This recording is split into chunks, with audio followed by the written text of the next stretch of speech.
child unlike other girls. She's a miracle, and I grant you, she'll enchant you at first sight. She's a small wonder, and she'll make your heart take flight. La la la la la la la la la la la la la. She's fantastic, made of plastic, microchips here and there. She's a small wonder, brings love and laughter everywhere.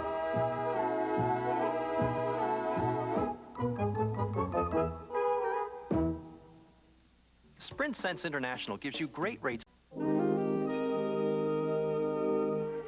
this is gonna be the greatest wrestling match ever.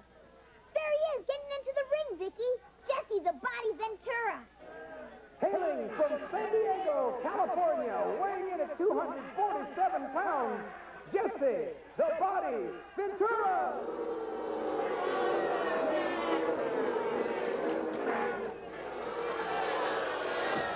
Hi guys, what are you watching? Wrestling, Dad. Jesse the Body Ventura versus Bear Claw Billy the Killer. Oh yeah, this I gotta see. As the referee's explaining the rules to him. Oh no! Jesse just threw the referee out of the ring!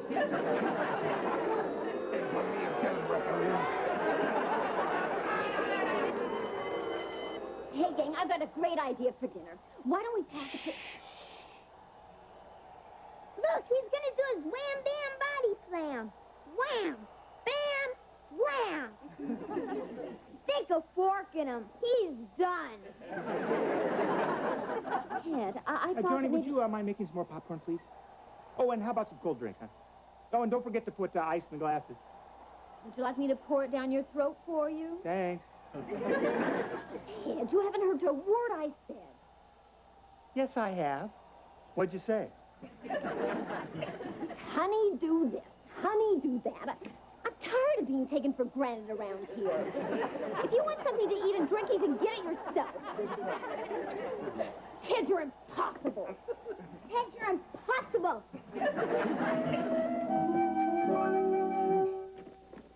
Oh, honey, would you make me some coffee and maybe a piece of toast? It's honey, do this. Honey, do that. I'm tired of being taken for granted around here. Okay, wise guy, just go see who's at the door.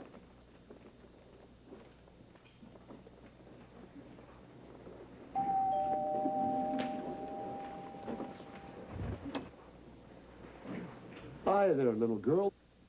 Is your mother home? Yes. Vicky, who's at the door? Hailing from San Diego, California, weighing in at 247 pounds, Jesse the Body Ventura! I see your little girl's a wrestling fan. Yes. Vicky, would you go and put away the groceries? Can I help you? By any chance, is your name Joan Anderson? Well, it was before I got married. I knew it was you, Joni. I saw you at the shopping mall while I was signing autographs. But you left so fast, all I could do was follow you home. You're as pretty as ever. Why, thank you. Do I know you? Here's a hint. Rah, rah, rah. Sis, boom, ba. Scally-wally, bulldog, bow, wow, wow. That's one of my old college cheers. Here's another hint. I was 92 pounds of tall, thin, quivering, cowardly flesh. One more hint. You used to give me mercy dates. Oh, no! Wally Crandall? All 92 quivering pounds of me. I'm surprised you didn't recognize me. So, Wally, you've grown. Please, come on in. Thanks. Oh, Wally, what a surprise. But what have you got to do with Jesse the Body Ventura? That's me, too. I changed my name when I became a professional wrestler. I mean, who'd pay money to see Bear Claw Billy the Killer wrestle Wally the Wimp? Oh, I just can't get over how you've changed. You've grown. In self-defense, I took up bodybuilding. Well, but please, sit on down. Thanks. Pull up a couch. How did all this happen? I got tired of all the guys in college playing practical jokes on me because I was such a skinny wimp. Oh, I can understand that. There was one guy in particular who wouldn't let up. Who was that? Oh, you probably wouldn't even remember the guy. A jerk named Ted Lawson. Lawson. Lawson. Yeah, I remember him. Have you been in touch with Lawson since college? Close touch. I married the jerk. Now, that's what I call a mercy date. You should start to prepare dinner. The jerk will be home at 6. Thank you, Vicky. Well, Joni, it's been great seeing you, but I gotta run now. Oh, it's great seeing you too, Wally. Jesse, say, how would you like to come over for dinner tonight? As if you're not too busy tying somebody in a knot. I'd love to. But under one condition. What's that? Don't tell Ted how much I've changed. I want to see his reaction when I show up tonight. Oh, so do I. Oh, so do I.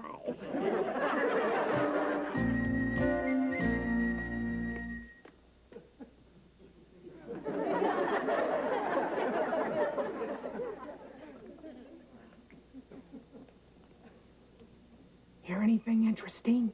A guest coming for dinner. A guest? Who is it? I'm trying to find out. Sorry. I'm just practicing. When I grow up, I'm going to be a Hollywood gossip columnist. Well, that's okay, Harriet. You know, though, you can hear a lot better if you use a stethoscope. You know those things the doctors use to listen with? Oh, you're right. I'll go borrow my mother's. Bye. Hi. Hi, honey.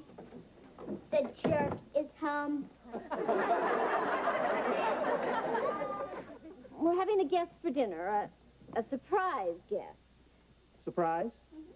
Well, give me a hint. Okay. Raw, raw, raw. Sit, boom, bop. Scally-wally bulldog. Bow, wow, wow. College. Somebody from college. All right, give me another hint. Okay. His initials are Wally Crandall. Wally Crandall. Oh, no. Wally the Wimp? Oh, my need to quivering pounds of him. Wait till you see this guy, Jamie. He's so skinny he could walk through a harp.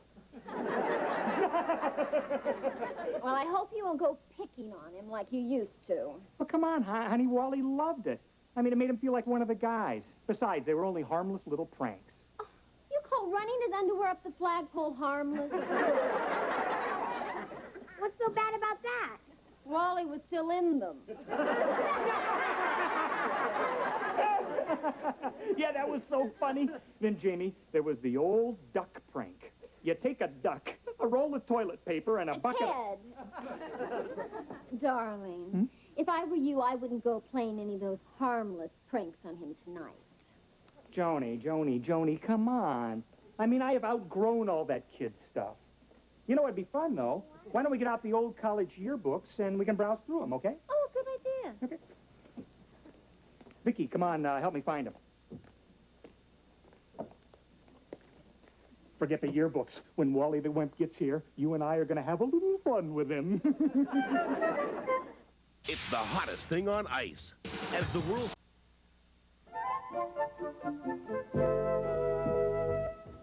Now remember, Vicky, our harmless pranks won't work on Wally without the key words. They're in my memory module. Okay, what's the first key word? Shake. What's the second key word? Whipped cream. Perfect. And I got the old duck prank all set up. I haven't had this much fun since I bought my first exploding cigar. That's Wally the Wimp. Let the games begin. Close the door. Oh, yeah, honey, I'll get it. He's so skinny, he can come right through the keyhole.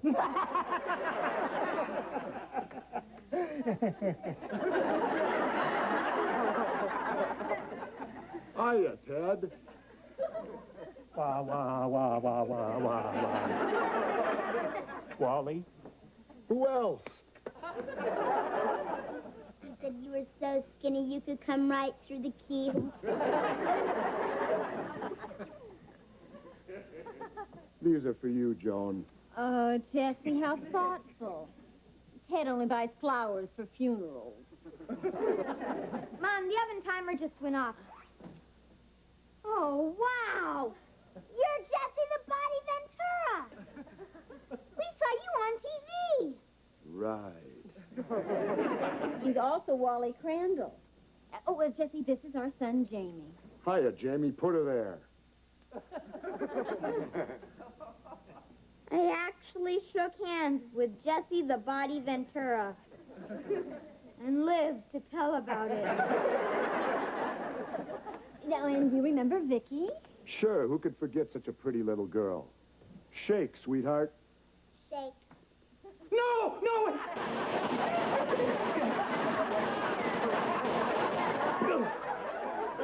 Ted, how could you? Vicky, how could you? You care for anything else, Jesse? More chicken? No, thanks. 2 chickens were plenty. That was one of the best meals I ever ate, Joni. What a lovely compliment. How nice to be appreciated. You know, Joni, you got just about everything. Lovely home, 2 great kids. 2 great kids. Uh-oh. Would you excuse me?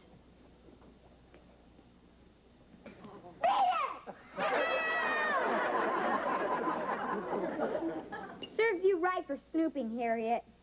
Oh, I just wanted to meet Jesse the Body Ventura. What a sight. Hiya, Harriet. Oh, Mr. Ventura? Or can I call you Body? Sure. Would you send me an autographed picture? You got it. Harriet, would you like it if I had a body like Jesse's? No. Your head would be too small.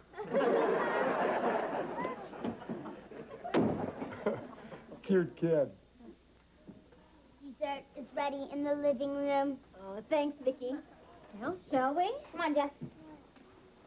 Bring the coffee, dear. I'll keep the wimp company. Wimp. I hope you like fattening desserts, Jessie. I know you athletes in your training. Mom, the more he weighs, the better. It helps when he sits on his opponent's head. Thanks, Vicky. Load me up with whipped cream. Whipped cream. No! Wait! No!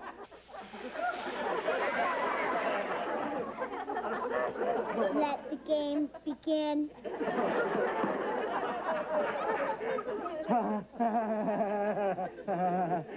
Geez, Jess, I can't imagine what got into her. I can. Jamie, you said you wanted to learn a few wrestling holds? Yeah, you bet. Well, all we need is a volunteer. Well, looky here. We found one. Boy, you're sure brave, Dad. Now, first we learn the basics, Jamie. This hold is called a side headlock. If it's applied right, sometimes the eyeballs pop. I think you're doing it right. From here, if we let the arms slip under the chin and around the neck, like this, that's a chokehold. Isn't that illegal? Only if he dies. Jesse, I think it's close to becoming illegal. The nice thing about this hold is that it's real easy to go into a flying mare. Stick a fork in him. He's done. Ted, are you all right? Oh, honey, it's never better, you know?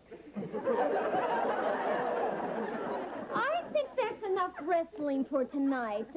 Jamie, why don't you help me clear the kitchen table, and Jesse and your dad can catch up on old times. Okay. You sure you're all right, Ted? Oh, yeah, Jess, I'm fine. Be great as soon as I can get my head to point in the same direction as my feet. Yeah, Good thing I didn't use my wham, bam, body slam. You should see how that's done. I've seen how that's done. Wham! Wham! What happened? Jesse, are you all right? No, I'm not all right. I've just been wham, bammed, and slammed by an 11-year-old girl.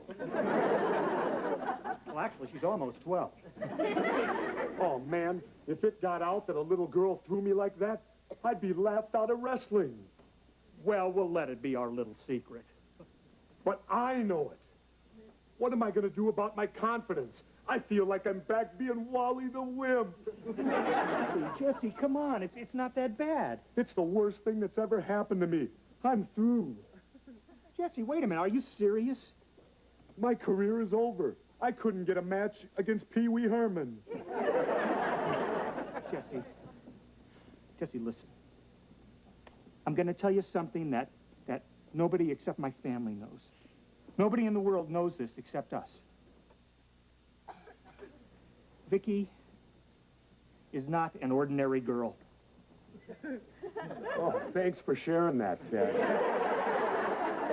No, what I mean, Jesse, Vicky is an experimental VICI, a voice input child identikit. Promise you'll never repeat that.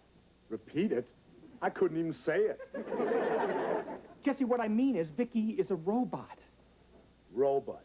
Another prank, eh? No, Jess, here, look, I'll prove it to you. Look. See? This is her control panel. That's incredible. Jesse, I invented her. I'm trying to keep her a secret until I can get her perfected. The reason she could throw you like that, Jesse, is she has the strength of 100 men. And Vicky, would you sit down, please? She's fantastic. And you let me in on your secret just to restore my confidence. What a friend. Well, Jess, I guess I owe you for all those cornball pranks I pulled on you in the past. No, Ted, I owe you. I feel bad. I humiliated you in front of your family. Oh, come on, Jess. I mean, I had it coming, right? No, I gotta make it up to you. No, Jesse, you don't have to. I mean, it's really not necessary. You do, Jesse? Jesse, I couldn't shake hands or something, Jess? Help! Let me go, Ted!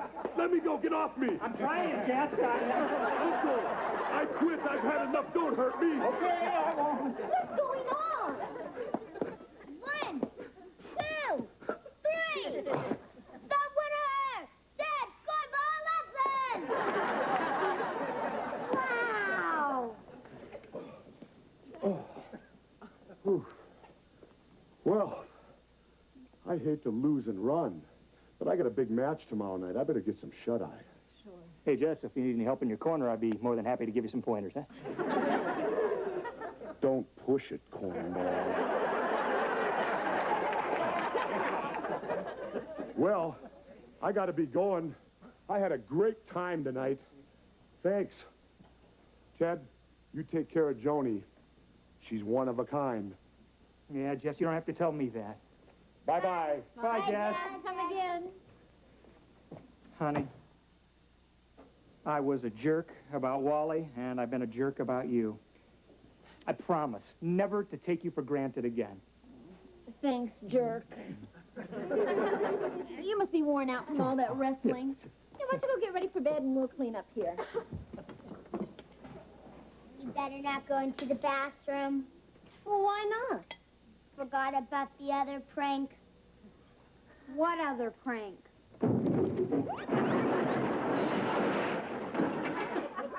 That prank. What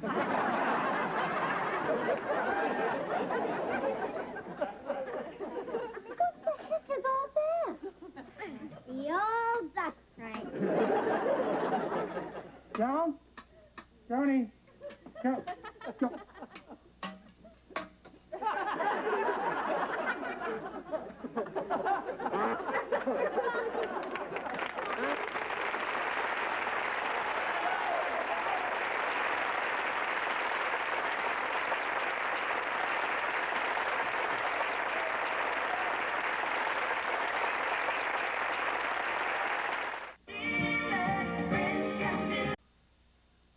A small wonder, lovely and bright and soft curves. She's a small wonder, a child unlike other girls. She's a miracle, and I grant you, she'll enchant you at first sight. She's a small wonder, brings love and laughter everywhere.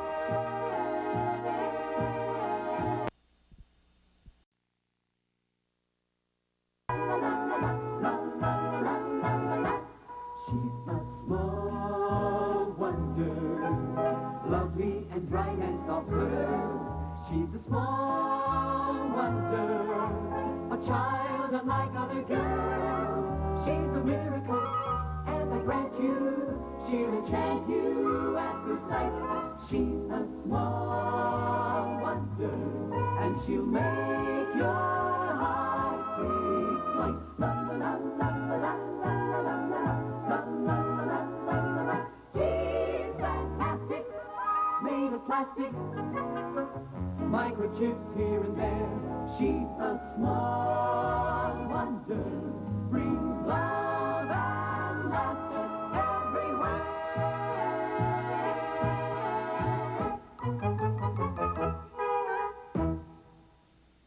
Sprint Sense International gives you great...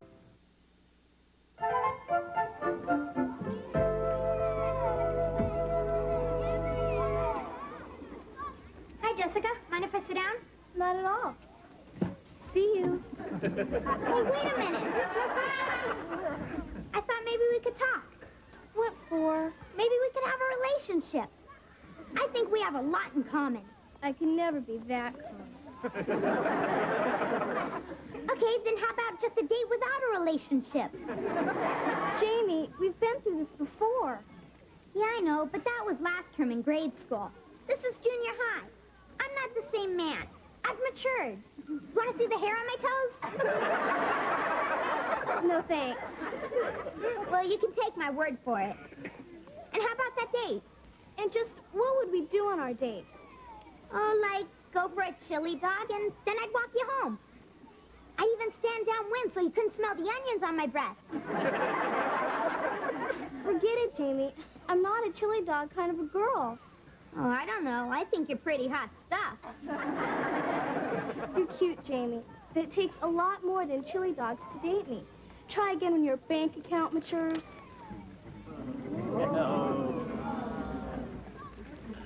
Boy, if Jessica's nose gets any higher, it'll be in orbit. Harriet, what are you doing here? Well, your school's just a couple of blocks from mine. So I thought maybe we could have an intimate little lunch together. No way, Harriet. If anyone saw me having lunch with a grade school kid, there goes my reputation. I'll be dead in the water. I don't know why you're so hung up on Jessica. All she's got is long blonde hair, a great figure, and a beautiful face. What else is there? Me! How about a date? I love chili dogs. No, Harriet, I don't think it'd be right for both the food and the date to give me heartburn. Besides, I thought you liked Warren Enright. Oh, I got over him. He's not my type. Uh-oh, here comes Warren now. I better go. I hate scenes. Jamie, how do you do it? You've got girls hanging all over you. Harriet isn't a girl. She's a mouse with pigtails. Girls never even give me a second glance. What about Brandy Ross? I saw you dancing with her last week at that costume party. Sure, because she didn't know who I was. When I took my Frankenstein mask off, she screamed. Well, you can't have everything, Warren. At least you're the smartest kid in class. That's a given. But I'd trade a whole semester of A's for just one night of wild passion.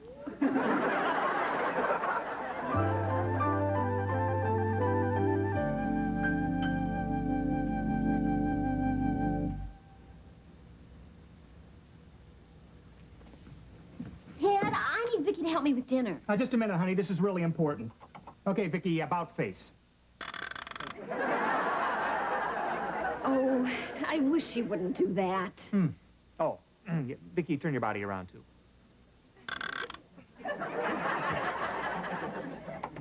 Honey, remember we were talking about how we were going to be able to finance Jamie's college education? How can I forget? It's going to cost us a fortune. Yeah. Let's hope that one day he'll graduate and make a lot of money and buy us all the things we couldn't afford because we sent him to college. Yeah, let's stick it to that little freeloader. Yeah. I fed all of our expense information into her computer, and she's figuring out how much we can spend on each item. And how you doing, Vicky? I processed the information, and the weekly budget is now ready. Oh, and Joni, whatever Vicky says goes. She's the boss. I'm the boss. Okay. Hi. Hi, honey. Hi, Jane. Dad, I was wondering if I could have a raise in my allowance. I have to take that up with the boss, you know. Okay. What do you say, Mom? No, honey, wrong boss. Ask Vicky. Vicky? Yeah, we're on a budget now, and she's in charge of it. Okay. So, how much is my allowance, Vicky? Your allowance is the same, $3 a week. Yeah, but I'm gonna need a little more. Your allowance is $3 a week. It's still $3 a week. Sorry, Jamie, but nothing is more important than your college education. And we're all going to have to make some sacrifices. But college is 6 years away. What am I going to do about my expenses now that I'm in junior high? Well, what expenses? You know, books, papers, pencils, Jessica. Jessica? Jessica is the girl in grade school who dumped on him and squashed a tomato in his face. Yeah. The good old days. Geez, Jamie, I thought you were over her. Me too, Dad, but I think about her all the time. Yesterday, I even saw her face in my cereal. She snapped, crackled, and popped her way back into my heart. Even beautiful when she's soggy, huh? Yeah, but she won't go out with me unless I spend a lot of money on her. Honey, if that's what it takes, you're better off without her. You can't buy love. On $3 a week, maybe you can rent it. Sorry, Jamie, but we're going to have to make this budget work, and it's going to have to be a team effort. Do I have a choice? No, I'm the boss. That's right. But if there is a real problem, there is an emergency fund of $200. $200? Yeah. Where are you keeping it, Dad? I mean, not that I... You better not. I wouldn't. You couldn't. You see, I programmed Vicky to hide it, and even I don't know where it is. We can't get it unless Vicky computes that it's a real emergency. And Vicky, what happens if somebody tries to get that information out of you?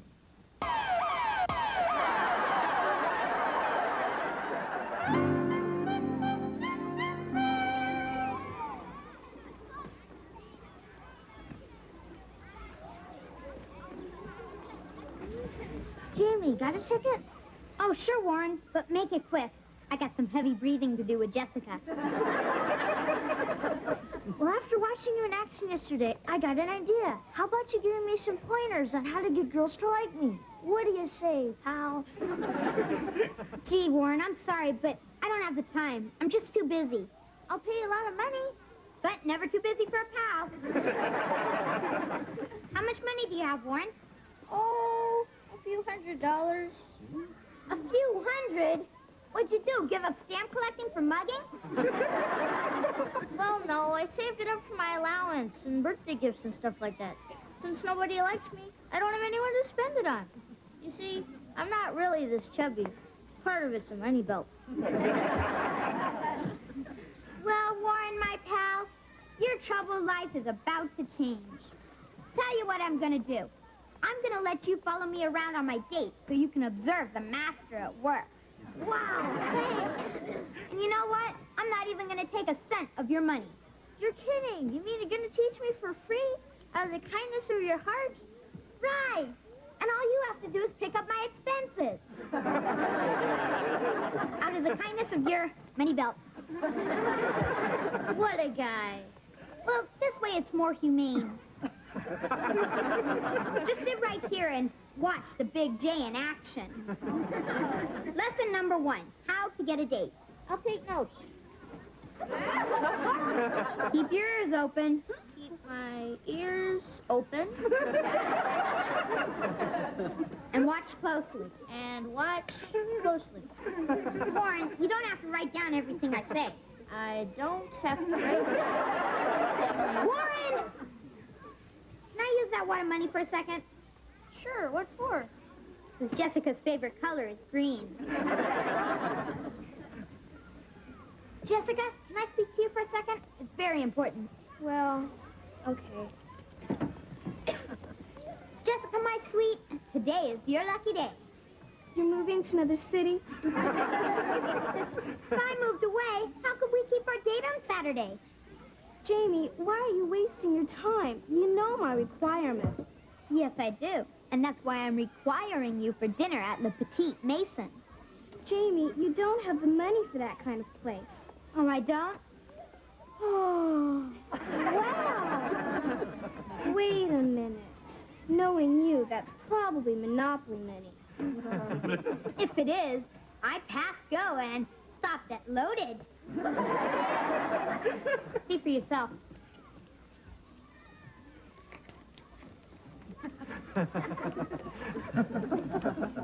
It's the real stuff, all right. You always were my favorite, Jamie. You got yourself a date. All right. Till then, bye, cutie pie.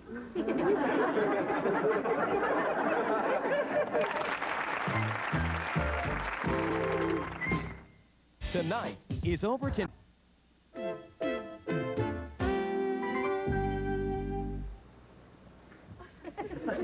How you doing, Vicky?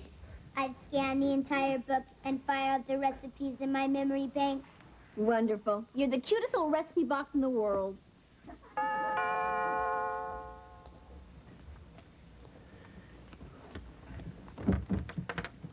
Hi, Mrs. Austin. Hi, Harriet. Can I speak to Jamie, please? Oh, well, I'm afraid he's getting dressed, honey. He's got a big date tonight. I know. With Jessica. She's pretty, but she's trouble. Would you just leave me a message for me, please? Oh, sure. What's that? I may be harder to look at, but I'd be easier on his heart. Well, I'll tell him that. Thanks. Oh, would you give him one more message? Well, of course, dear. What is it? What's Harriet's problem? Jamie. Heck hath no fury like a woman scorned. How'd you play? Oh, honey, 18 holes of golf without a cart or a caddy. Nothing but my sagging shoulders and what's left of my legs. Our new budget is killing me.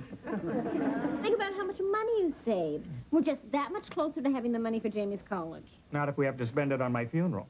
Well, we're doing our part, too. See? Budget cooking. What's that funny smell? Dinner, it's cabbage. There are 12 different things you can do with cabbage. I think you forgot one, honey. Garbage disposal. I hate cabbage. Ted, give it a chance. Tonight, I'm making cabbage a la mustard. I'd rather eat my golf shoes a la mustard. Okay, that does it. Our son is eating out tonight at a fancy French restaurant, and we're having cabbage 12 different ways. I think we should go out for a change. And we'll use the emergency fund. Where'd you hide it, Vicky? I'm programmed not to give you that information. I'm aware of that. I'm the one who programmed you. This is an emergency. I'll be the judge of that.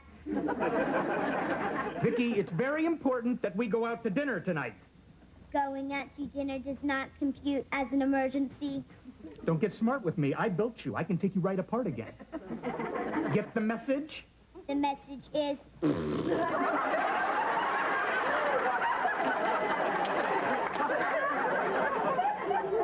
Don't sit there. Help me. Get your handkerchief. Vicky, it would be nice if we went to dinner out. If we don't, we will starve to death.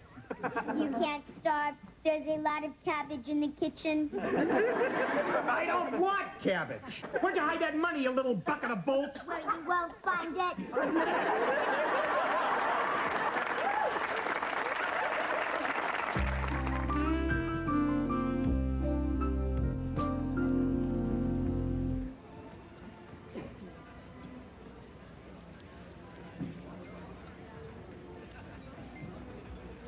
Hello, may I help you? Yes, I have a reservation for two, Mr. Lawson. You are Monsieur Lawson? That's me. But I'm not Mrs. Lawson. Yes. Well, we usually don't have customers of such tender age. Actually, we have asparagus older than you. Let me ask you, monsieur, how you intend to pay for this? With your parents' credit card, perhaps? No, all I've got is a ton of cash. Cash? Ah, yes, I remember it well. This way, monsieur. Mademoiselle.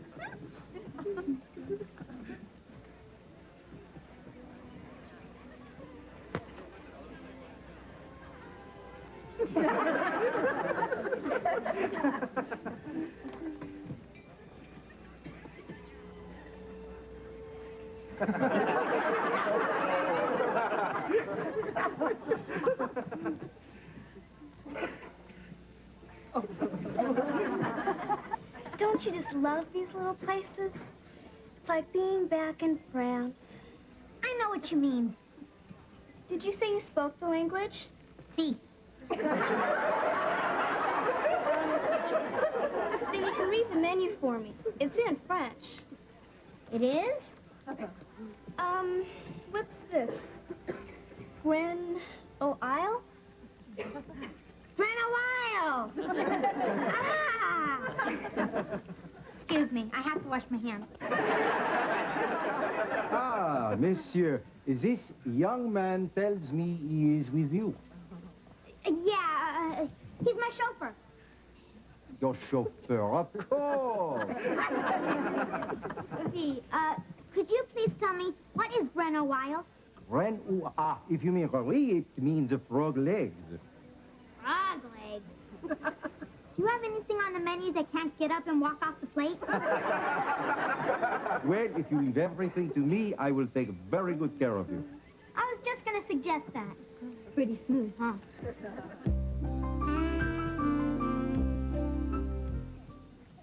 That dinner was absolutely... I can't find the word. I can't. Expensive.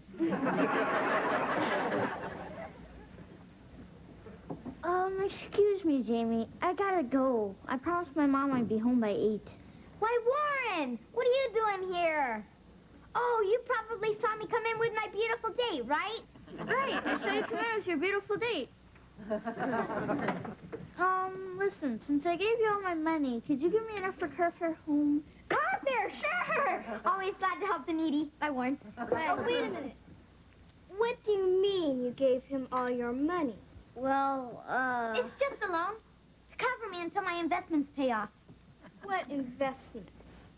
Stocks, bonds, potbellies. So in other words, Warren's the one who has all the money and is paying for dinner. Jessica, what's the difference? The important thing is that two people share a special relationship. Right, but you're not one of the two people. Warren, will you take me home? Me? Something's Something's going terribly wrong here. Let's go, cutie pie. She touched my bare skin. I think I'll be needing this now, Jamie. And thanks. You're a terrific teacher. I'm a terrific jerk.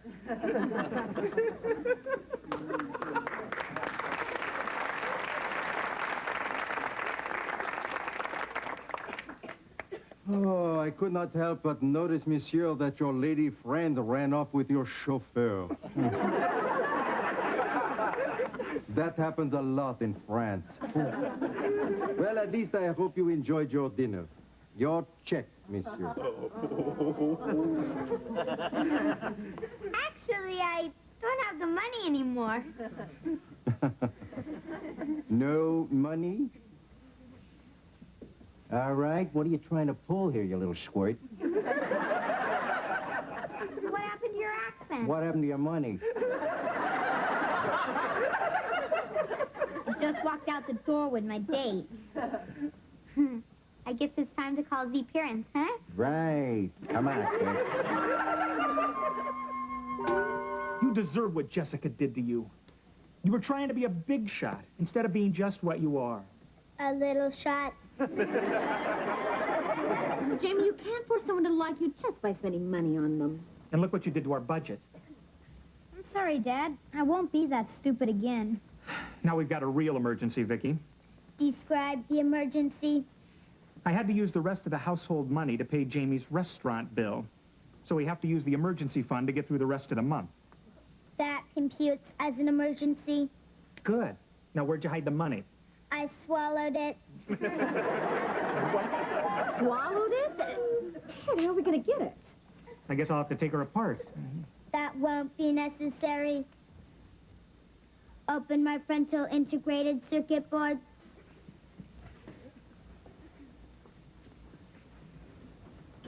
Okay, now what? Punch in code green 1492. Code green 1492. Now stand back.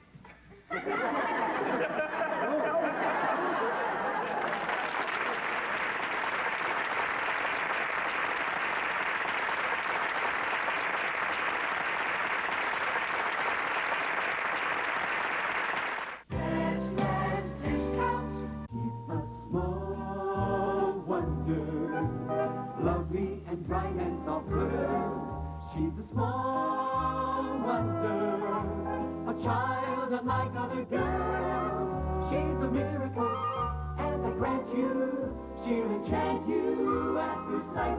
She's a small wonder, brings love and laughter everywhere.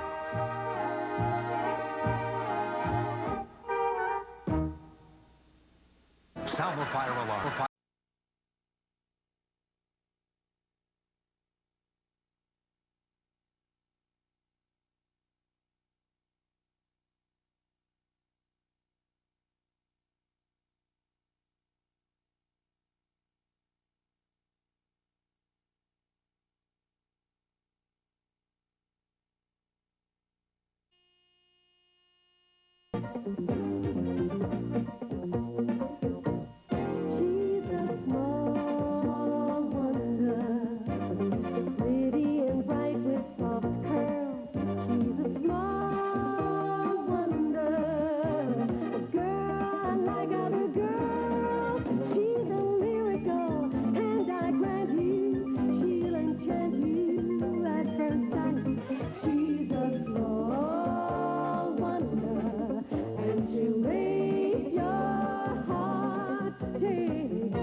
Here you go, Jamie. This should hold you till dinner.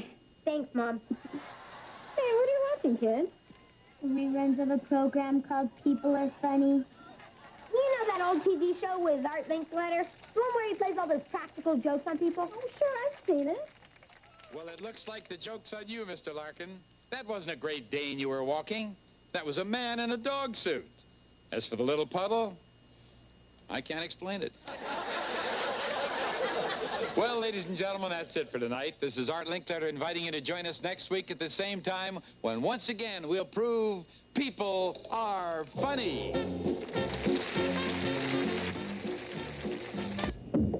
Hi, gang. Well, we're all set for this weekend. The guy just confirmed our reservations at Golf City. Bet you can't wait, huh? Oh, boy. Yeah. All right, what's wrong? Yeah, Golf City is nothing but a giant putting green surrounded by desert. We don't play golf. There's nothing else to do. Sure there is.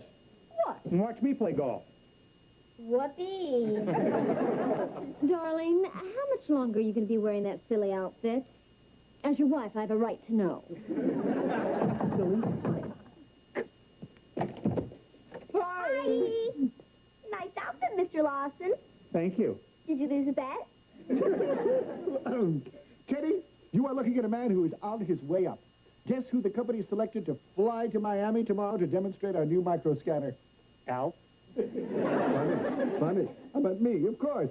Same thing. Teddy boy, I feel so good that I might be persuaded to allow you to accompany me. At your expense, naturally. Oh, geez, Brandon, that's awfully small of you, but I've already made plans for the weekend, and I wouldn't want to disappoint my family. Oh, please, disappoint us, please. Teddy, I'm only thinking of your career here. See, if you come along with me, that will demonstrate to the company that you are a team player, and that might put you in line to succeed me after I'm promoted. Assuming you could handle my job, of course.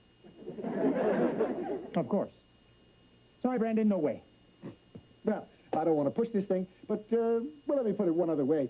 Please come with me, Teddy, please. Don't let me get on that flying death trap alone. Brandon? As for the little pedal, I can't explain it. Brandon, I take it that you're afraid to fly. Are you kidding? He's afraid to lick an airmail stamp. Brandon, get up. Don't be silly. Flying is safer than driving a car. Suppose the plane falls on your car. Brandon, flying is no different than sitting right here in this kitchen. If I could only believe that. I'll show you. Kids, honey? Oh, sure. Okay, Brandon. This is now an airplane, and I'm the captain. Sit. And Joni, you and Vicky are the stewardesses. Okay. What are stewardesses? Well, it's like those airplane movies that we watch on TV, Vicky. The ones where they crash on the mountain, or the ones where they crash in the ocean? I'm out of here. Sit. Stay. I'll be another passenger, Dad. I'll be your wife. Might as well get in some practice. Just try and relax, Brandon. Just keep saying to yourself, flying is fun. Flying is fun. Okay, but if I'm a passenger, I want a pillow and a blanket. Well, your wishes are a command. There you go. Oh. Head up. Oh. Okay, try this. Daddy, you're acting like a baby. A baby? Good afternoon, ladies and gentlemen. This is your captain speaking. Welcome aboard Lawson Airlines flight to Miami. We'll be cruising at an altitude of, 4 or 5 feet, maybe. Ladies and gentlemen, please make sure that your safety belts are fastened and that your carry-on luggage is stowed safely. And if you get sick, there's a barf bag on the seat in front of you. Okay, I think we're ready to go. Engines on, please. Engines on. Oh, okay. I think we're in the air now. Oh, look, Daddy, we're flying over our house. See, there's the poison bird bath you put in. This isn't so bad, Teddy. This might be working. Flying is fun. Flying is fun.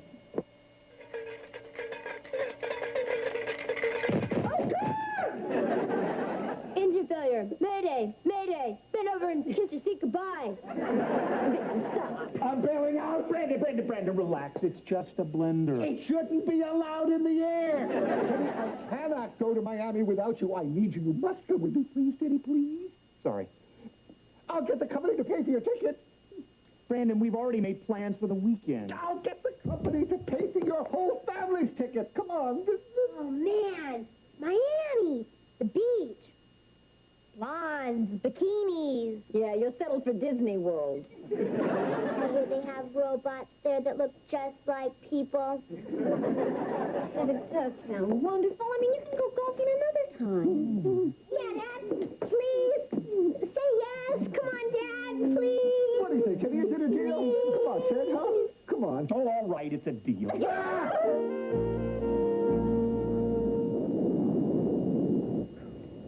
Here you go. Oh, thank you. You know, maybe later the captain will let you into the cockpit and you can see how we fly the plane. Would you guys like that? Oh, man, would we? Thanks. Yeah, do you remember the first time that we flew together? It was our honeymoon. Joan, how could I forget? Your father tried to tie tin cans to the tail of the plane. Are we there yet?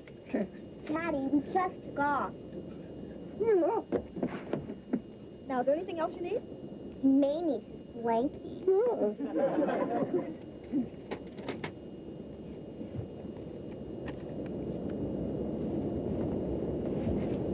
There's the man from the TV show. Yeah, you're right. Excuse me, sir. Who, me? Yeah. Aren't you Art Linkletter? Well, that depends. Do I owe you any money? Art Linkletter, hi, I'm Ted Lawson. It's really a thrill to meet such a big star. Well, I wouldn't say that. Of course, okay for you two. Yeah. I hope you don't mind, Mr. Linkletter, but could I get your autograph for my daughter? Oh, of course. What's your daughter's name? Joan.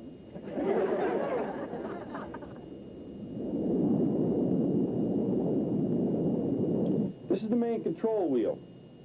This lever works the flaps, which keeps the plane flying steady.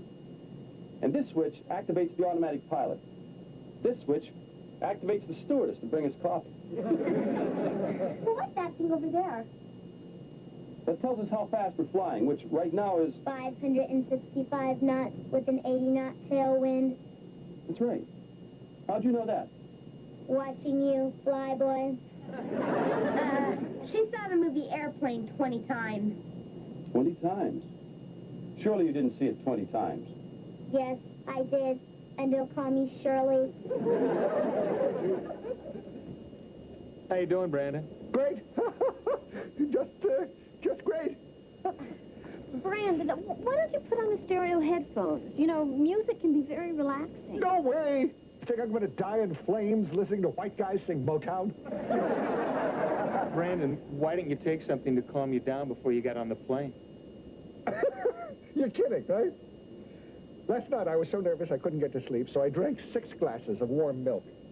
Every time I started to drop off, I had to go to the bathroom. Thanks for sharing that. So I took sleeping pills. Didn't help. I was up all night. This morning, I took more sleeping pills. Took a warm bath. Nothing helped. I cannot get to... Only stay that way to Miami. Thanks again, miss. Thanks a lot for that tour. Well, I'm glad you enjoyed it. Say, miss, how about an adult getting in on that coffee tour? Well, we're really not supposed to. Oh, please, I'll only take a minute. I'm just a big kid myself. Please. Oh, I guess it'll be okay. All right. How you doing, Art? Listen, you mind if I sit with you for a minute? Well, Art. Can I call you Art? Listen, I'm such a big fan of yours. I have been watching you since I was a little kid. I don't mean a little kid. I mean actually a small grown person. But anyway, like I said, you are my biggest fan. I mean, well, you know what I mean.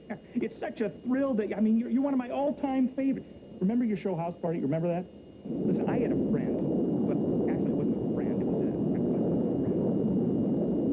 So then when I turned 7, I really got into cowboys in a big way. But, of course, Mom wouldn't let me brand the cat. I love a little joke. When they're that little, they need a lot of love. Listen, I hope you don't mind my taking up your time this way. Oh, no, it's great fun to have somebody just like you sitting here talking hour after hour. So then, after I was 7, I turned 8. Excuse me. I have an announcement to make. Hey, do you mind here? Don't be so pushy. I happen to be talking to a big... This happens to be Art Linkletter. Art Link? Oh, yes, Art Linkletter. Oh, man, I'm a big fan of yours. Oh, I'm so excited to see. I see your show all the time. All the time. Thank you very much, but didn't you have some kind of an announcement you wanted to make? Oh, right. Gracias. Thank you. Attention. Attention, everybody on this plane. You can forget about Miami. We're going to Cuba. This is a hijack. Hijack? You better believe it. What did somebody just say? He said we're being hijacked. Hot.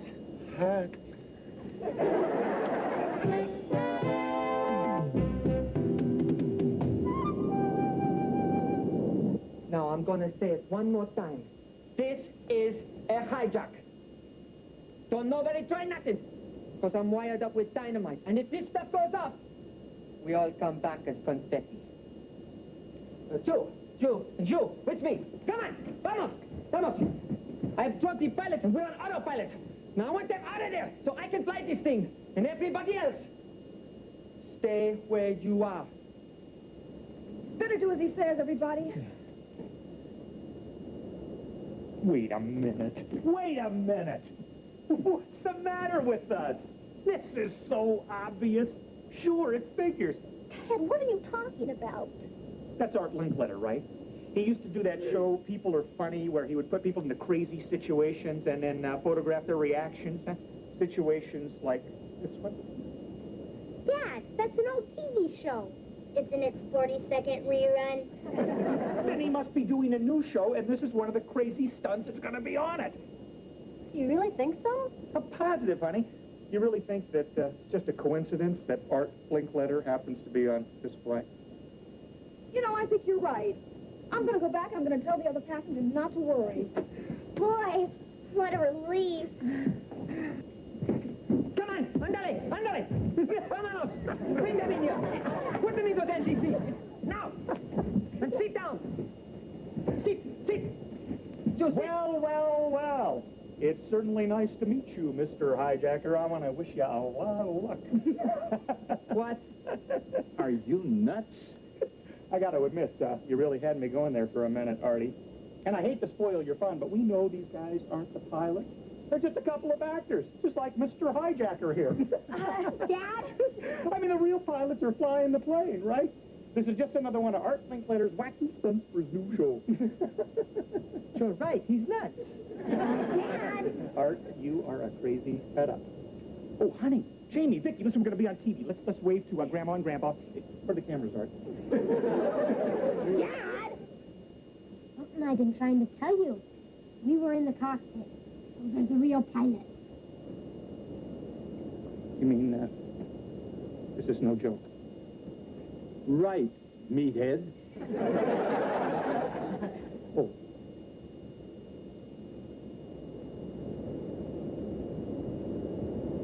Hi, Grandma. Hi, Grandpa. We're being hijacked. Now, if we're all through playing games, I'm gonna lock myself in the cockpit and fly this thing to Cuba. Ted, don't you ever do anything silly like that again. You meathead. Man, this is awesome. I'm gonna be on the television news. I'll be a hero at school. Yeah. Or maybe you'll have a chance to sacrifice your life to save mine. I'd miss you, but I'd admire you. Hey, buddy, you want to move it? You're drooling on my shirt. Who is this guy? Pilot. Shouldn't he be flying the plane? Yes.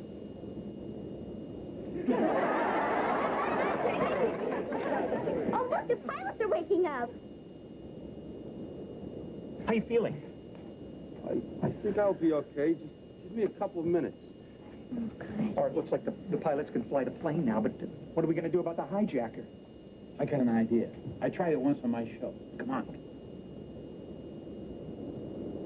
Now look, I'll lure him out here. He'll have to put the plane on automatic pilot. When he comes through the door, you conk him on the head with that fire extinguisher. Great idea, Art. right, here we go.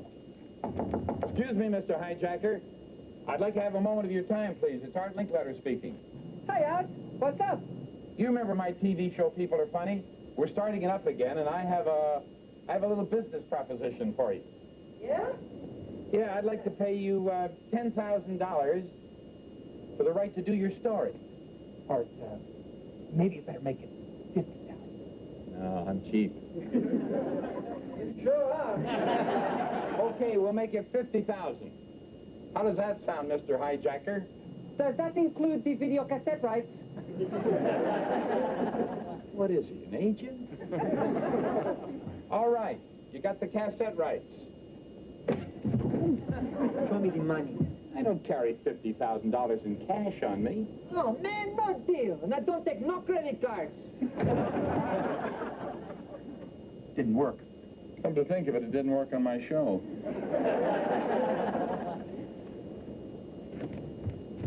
Vicky, can you come here a minute? I need you.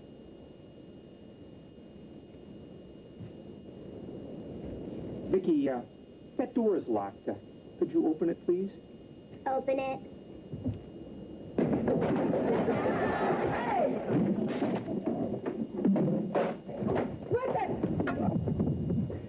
Okay, great, Vicky. Okay, here. Take this and tie his hands behind him. What are you looking at? I'm waiting for your pants to fall down. Just tie him up, okay? We got him, Art. Hey, nice work. Ladies and gentlemen, can I have your attention, please? We've got the hijacker all tied up, and he won't be bothering us anymore. Excuse me, but we need you back up there to fly the plane now. Right. Let's go. Go.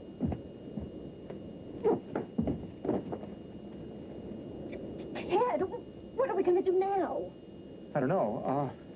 At least the plane's on automatic pilot. Yeah, until we run out of gas. Wait a minute, Dad. Someone else who can fly this plane. I have just completed a 45-degree turn to the heading of 090. Vicky, are you sure you know what you're doing? Yes, I watched the pilot. I also saw the movies Airport 70, 75, and 77. I can fly this plane with a 16% chance of error. What does that mean? We might bite the big one.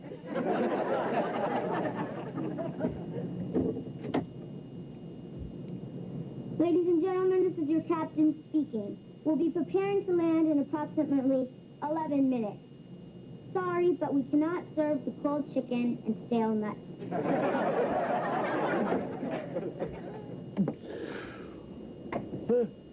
Oh, good, Daddy, you're awake. You missed all the excitement. Good excitement. To capture the hijacker who was flying the plane. Who's flying the plane now? Vicky!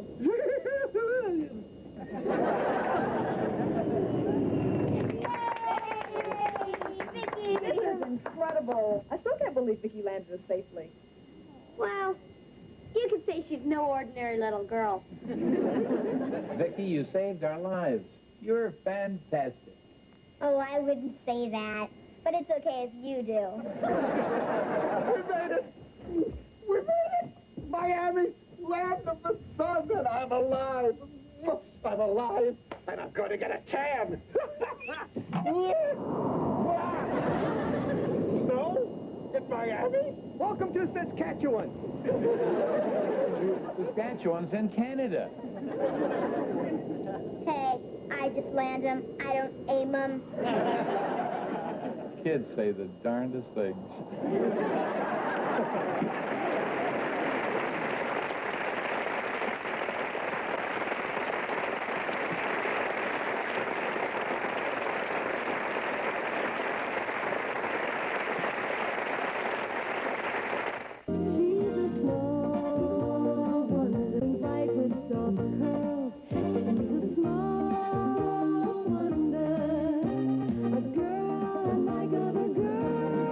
She's a miracle, and I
pretty good. Watch this.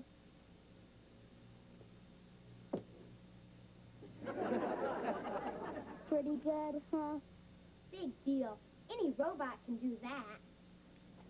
Vicky, come down from there before you fall on your plastic little robot. Jamie, I thought I told you to finish your chores before you started to play. And how to clean up this yard. I can't clean the yard, Mom. The broom's not here. Hi. Is this your broom? Someone just threw it over the fence. I was showing Vicky how to throw a javelin. Well, if anybody knows how to throw it, it's you. Now get to work. Can I help? No, but when I'm done, I'll give you the broom to fly home on. My.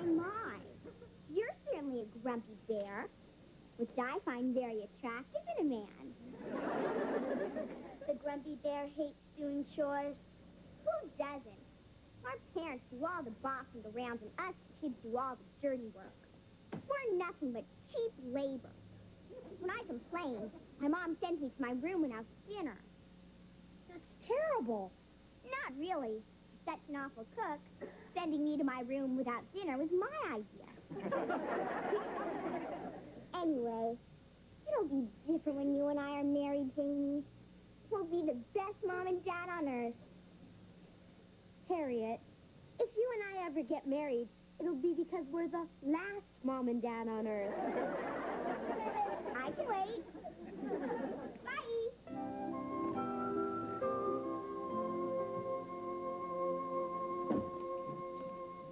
Hi. Hi. Bad day, huh? How can you tell? A kiss on the cheek usually means a bad day at work or garlic toast at lunch. Well, our union's got a new contract coming up, and the guys at United Robotronics have chosen me to represent them at the bargaining table starting tomorrow. Congratulations. But that's good news. Yeah, the bad news is management is being represented by our slimy, pea-brained neighbor. Brandon Brindle. What do you want, Brandon? You had garlic toast for lunch. Teddy boy, I just want you to know up front, there's no hard feelings. Just because I'm going to crush you tomorrow at the bargaining table doesn't mean we can't be friends. Well, of course not, Brandon. There are much better reasons why we can't be friends. Oh, good, Teddy. Keep that sense of humor. You're going to need it. Oh, it would be so embarrassing to see you sitting there sniveling, begging. I've seen that pathetic side of you, but the others haven't. Bye. I just can't believe that management picked that ninny to represent them. Oh, honey, I'm sure you'll handle him just fine. And you know what? You give me a great idea. I've been looking for an exercise to use in my class for American government. And what is more American than a labor union? Well, that solves your problem. But what about my problem with Brandon? I mean, how am I supposed to negotiate a raise with a man who is so cheap his guest bathroom has a pay toilet?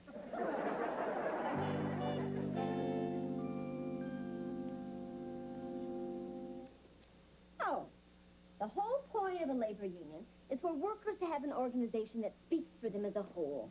And then they can go to management and bargain to improve working conditions.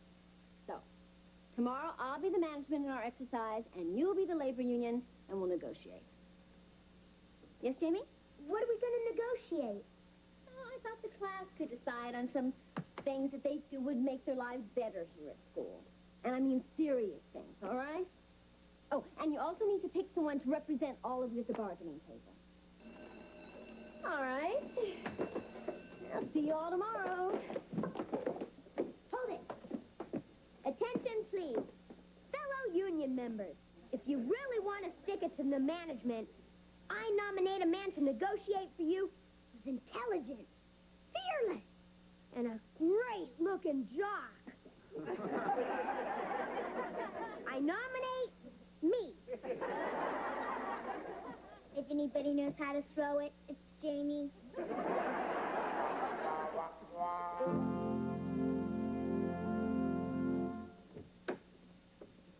Hi. Hi.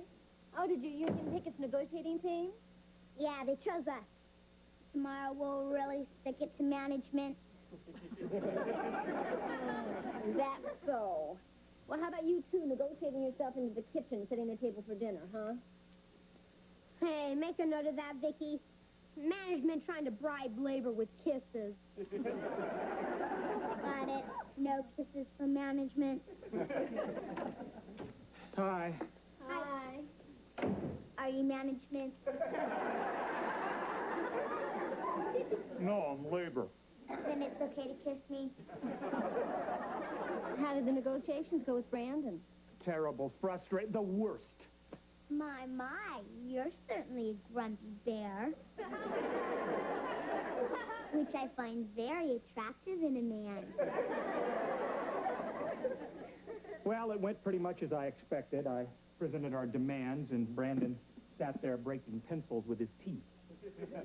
So I tried to slip in a metal letter opener. Dad, do you mind telling me some of your bargaining points? I'm doing a little research for my class. Oh, well, we're asking for a 10% pay hike, a 3% increase in profit sharing, and a better health and dental plan. What did Brandon say to all that? Well, in his own mature way, he said... What does mean? It means kiss off. I'll make a note of it. I'll get it. Oh, no, you don't. You've got your after-school chores to do. Get into the kitchen. Looks like management's sticking it to us. Hi there. Hi, Jody. Well, you put on a pretty good show today, Teddy. I almost caught myself listening once. Brandon, I know you were listening because I heard my words echoing in that Grand Canyon between your ears. Funny. Listen, Teddy, play ball with me in these negotiations, and one of these days you'll be management like I am. Brandon, are you hinting at a bribe? No, I'm coming right out and saying it. Listen, just accept what I have to offer. We'll get everything over quickly. You'll be a hero. No? Well, I think it'd go just as quickly if you accepted everything I had to offer, then you'd be a hero. Not a bright one, but a hero. Gee, I never thought of it like that. Well, when you put it that way, just let me say this. Speaking for management...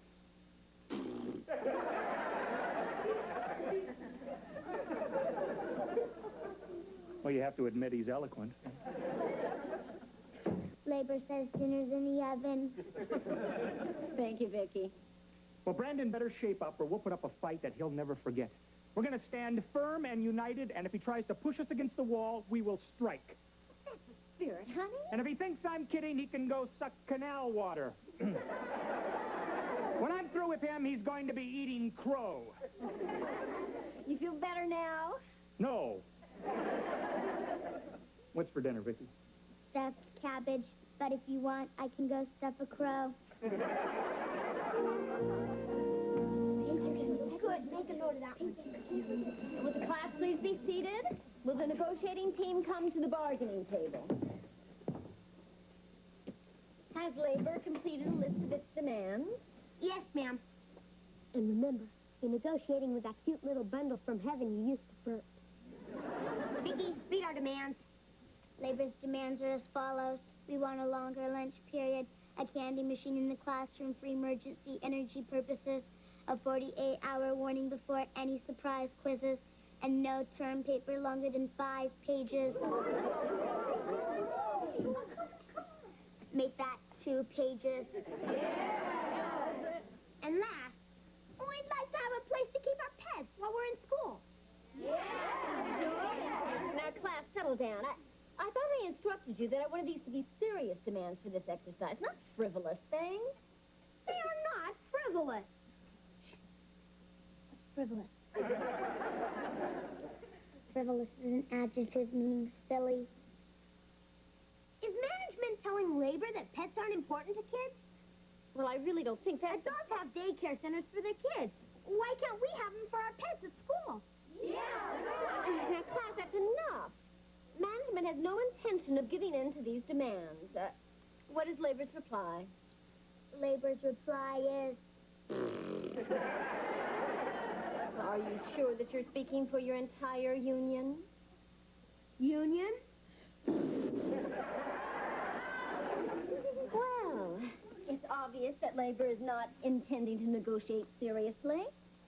The meeting is adjourned. You may return to your seats. If management thinks labor won't put up a fight, then management can go suck canal water.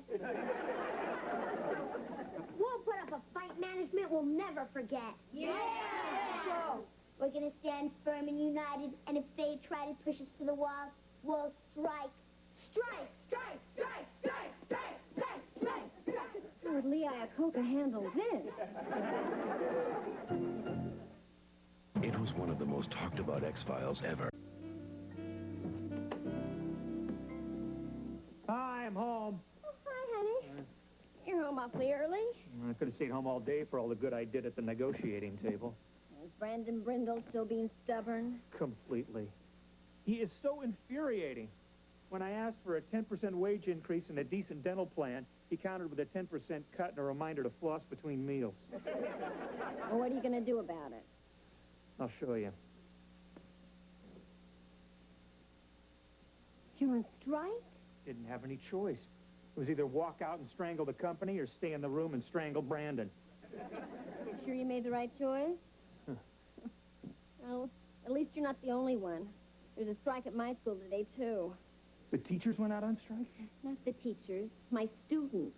The whole class walked out. You're kidding. Well, you wanted to teach them about labor unions. Hi, Dad. What's the sign for? Oh, my company's on strike. I've got to go picket the plant tomorrow.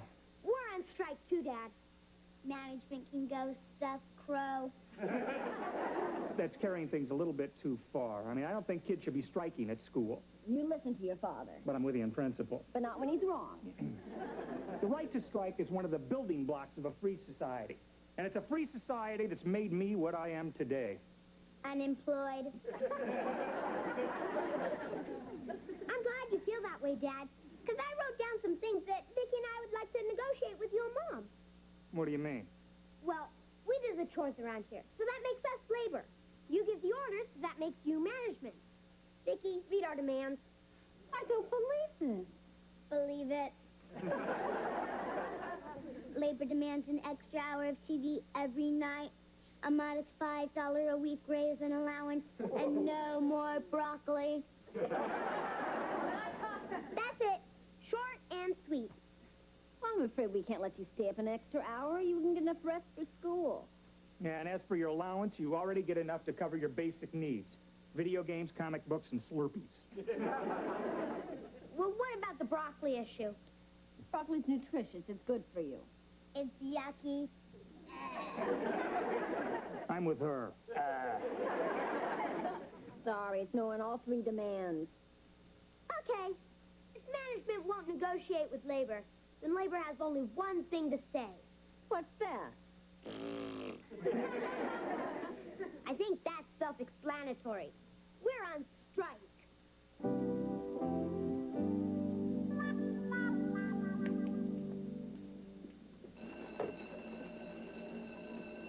All right, you've made your point. Come into the classroom. It's over.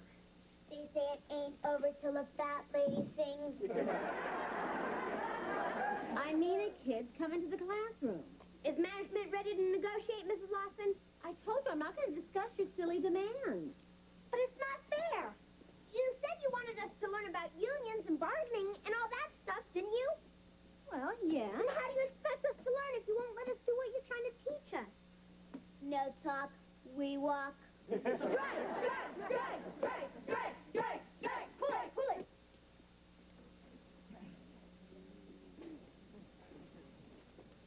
Mrs. Lawson, I realize I'm only the principal of this school, but may I ask why your class is picketing in the hall?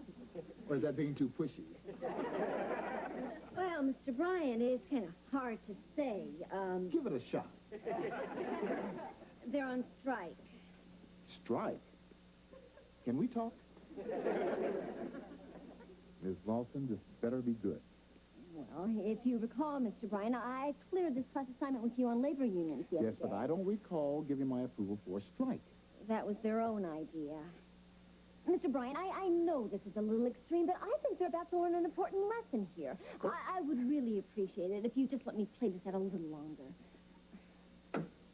Well, okay. Thank you, Mr. Bryant. Now, would you get them back into the classroom before the whole school joins them and we end up on 60 Minutes? Boys and girls, will you please come into the classroom? Management is ready to negotiate your demands. Yeah!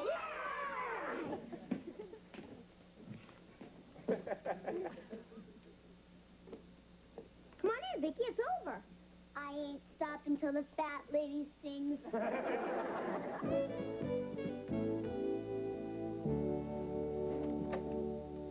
Oh, hi. Hi. How's the day on the picket line? Honey, it was so hot out there, my feet feel like baked potatoes. How about something nice and cold to drink? Oh, great. And some sour cream and chives for my feet. So how's your strike going? Oh, I'm thrilled to say that it was all settled. Had to do a little compromising, though. The kids wanted to have a daycare center for their pets. What'd you work out? I said no, but they could have a pet show once a month, and that I would donate the papers to cover the floors. Boy, you're a great negotiator, honey. I should try that with Brandon. Nah, I'd never use a newspaper.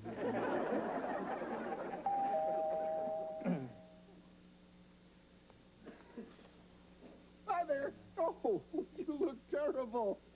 Rough day on the picket line?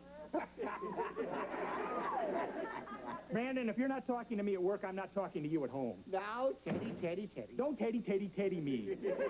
I'm not talking to you. Don't be a pig-headed fool. This strike is all your fault.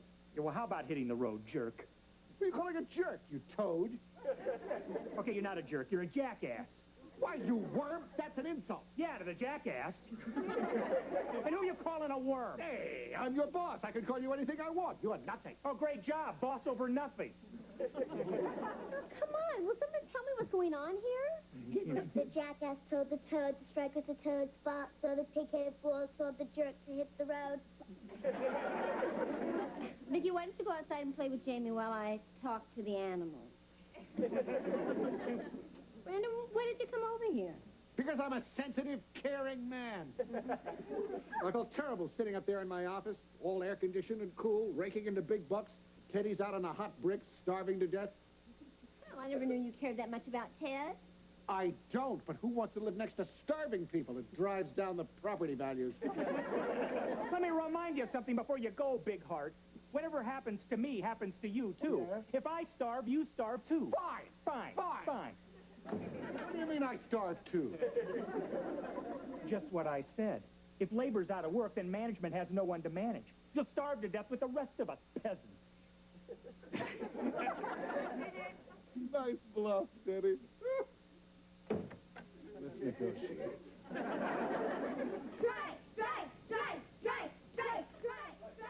What's that noise? Sounds like it's coming from the backyard.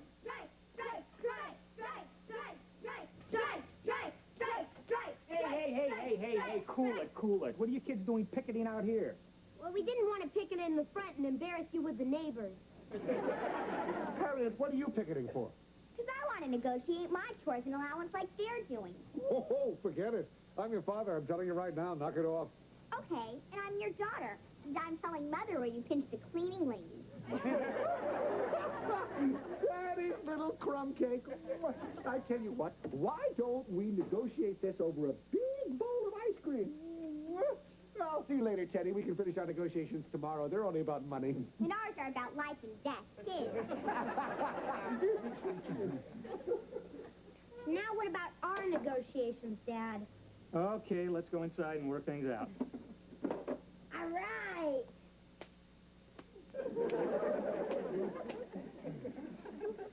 Joni, while we're hammering out our new contract, would you make us something to nibble on, please? Why am I always the one to get the refreshments? Because you're a mom. That's your job. For which I'm overworked and not paid. You know, I'm tired of being taken for granted around here. The kitchen's on strike. What?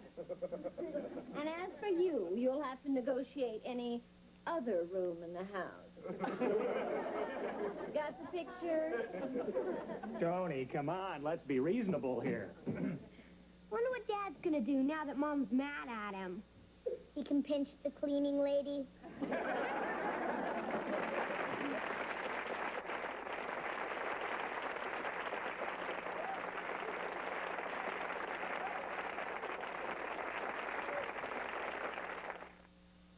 You know, when the car...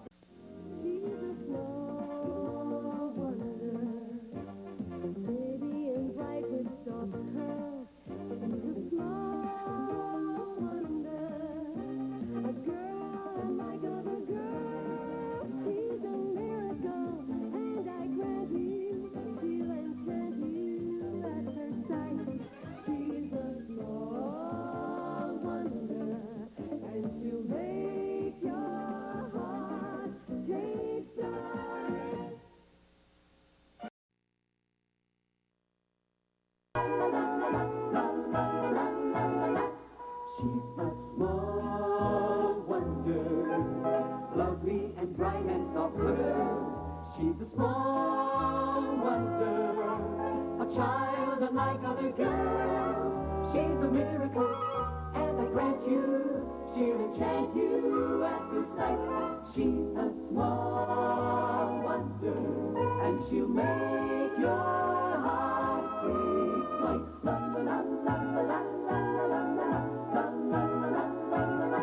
She's fantastic, made of plastic, microchips here and there. She's a small wonder, brings love and laughter everywhere.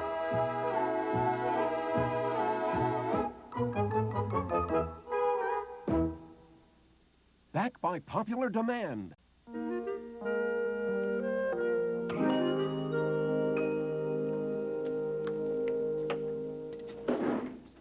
Oh, no! It's raw. Oh, I set the timer, but I forgot to turn on the oven. Oh, boy. There goes dinner. Oh, your father's gonna growl like a lion. Then he should like raw meat. Wait a minute. I got an idea. Come here, Vicky. You're an electronic miracle, so let's try something. Stick your finger in the roast. Stick my finger in the roast. Now, give it your full power. My full power.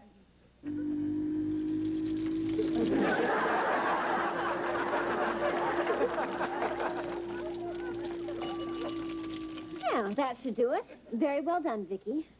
No, it's medium rare. Hi, honey. That roast smells great.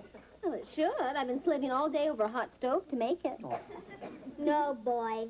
Well, Vicky did have a hand in it. No, just a finger. That's enough, Vicky. Finish setting the table. So how was school today, teacher? Oh, I'm having a wonderful time. I wish I could substitute for Jamie's regular teacher more often. How's my robot behaving in school? You know, honey, I still can't help worrying when she's out of the house. Oh, honey, she's fitting right in. She's being programmed to act just like all the other kids in class. Great. Then our grand experiment is working better than we'd hoped, huh? She's becoming more human every day. Except she doesn't eat at lunch, of course. That cafeteria food will kill you. Hi, Dad. Hi, Jane. Mom, where's the furniture polish? I want to shine up this gavel. Oh, it's in the cabinet next to the oven. What's the gavel for, Jane? Judge always has a gavel, Dad. A judge? You? What for? Short claims court?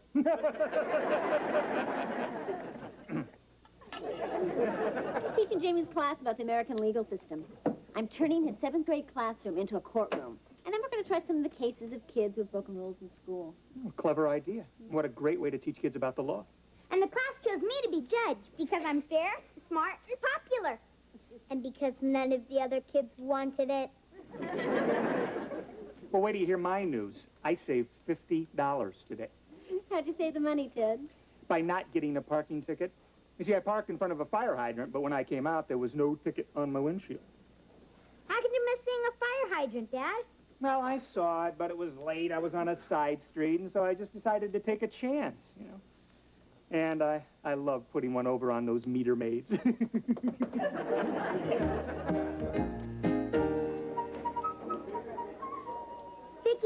I'm appointing you my official court reporter today. Court reporter is not in my bubble memory module. Well, you record everything you hear and you repeat it back, word for word. Word for word. Now, when I ask you to... I didn't mean for you. Knock it off. Knock it off. Hey, man, how about serving towels with your showers? Sorry, Reggie, but during hay fever season, my nose is quicker than my hand. So, how's the Honorable Judge Lawson? Kind of nervous. Listen, Jamie, I gotta talk to you before... Huh? All clear. Boy, talk about acid rain. Sorry. Listen, Jamie, I gotta talk to you in private, old buddy, old pal. Sure, Warren. Vicky, go in class and wait for me. Sure. Old buddy, old pal. What do you want to talk about, Warren? you're my true friend, right? Right. And friends take care of friends, don't they? Sure. Good, because I'm your first case in court this morning, Judge. Don't worry, Warren. I'll go easy on you, whatever you did. Thanks, old buddy. Jamie, I can't believe what I just heard. That's not how a real judge acts. I've never been a judge before. I guess I'm going to have to learn through trial and error. Not funny. Oh. You gotta be tough, or they won't respect you. Like that Judge walking on people's court. Yeah. I'll tell you what, Reggie. Why don't I make you my bailiff? I'll be Judge Wapner and you can be Rusty. All right, we'll throw the book at him. The book? We'll throw the whole library at him. All right, class, let's settle down, please. Now, by the end of the week, we should all have a better idea of how the American system of justice works. Bailiff, call the court to order, please. Hear ye, hear ye. The court is now in session. The Honorable Judge Jamie Lawson presiding. All rise. Here comes the judge. Here comes the judge. Here comes the judge.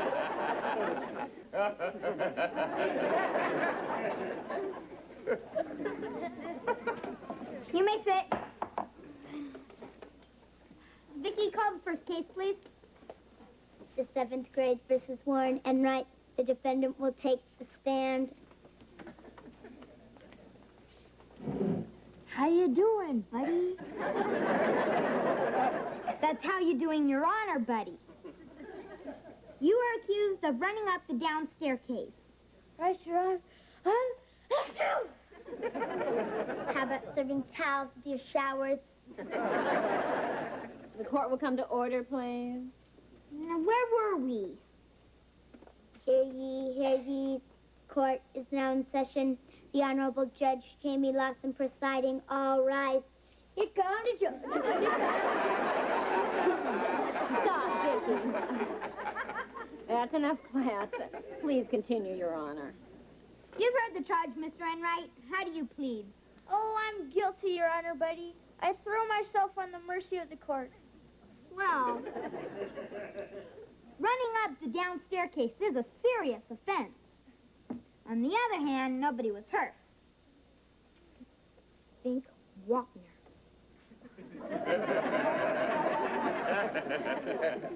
On the third hand, somebody could have been hurt. So when you put all the hands together, I sent you to washing dishes in the cafeteria for 6 months. Way to go, Wapner. Your Honor, usually the punishment fits the crime. You're right. You also have to eat the food in the cafeteria. I think your sentence is a little too harsh. Anybody else think my sentence is too harsh? Overruled. Next case. The next case is the 7th grade versus Reggie Williams. He's charged with throwing water balloons off the school roof. You didn't tell me you were on the docket. What's the difference? You're going to let me off. Besides, will Wapner stick it to Rusty? But it says here there were a lot of witnesses. Looks like you're really guilty. That's only because I am. What's the problem, Your Honor? Oh, nothing. Just having a private consultation in my chambers. According to the evidence, you're guilty, Mr. Williams. I have to pass sentence unless you have something to say in your defense. How about this? I've got 2 tickets to Madonna concert, and one of them has your name on it. Case dismissed. All right, class, be quiet. I think you better tell me what you two were whispering about, Your Honor. I object. Objection overruled. The court reporter will repeat the transcript. Vicky? Here comes the judge. Stop, Vicky. Just the conversation between Reggie and Jamie.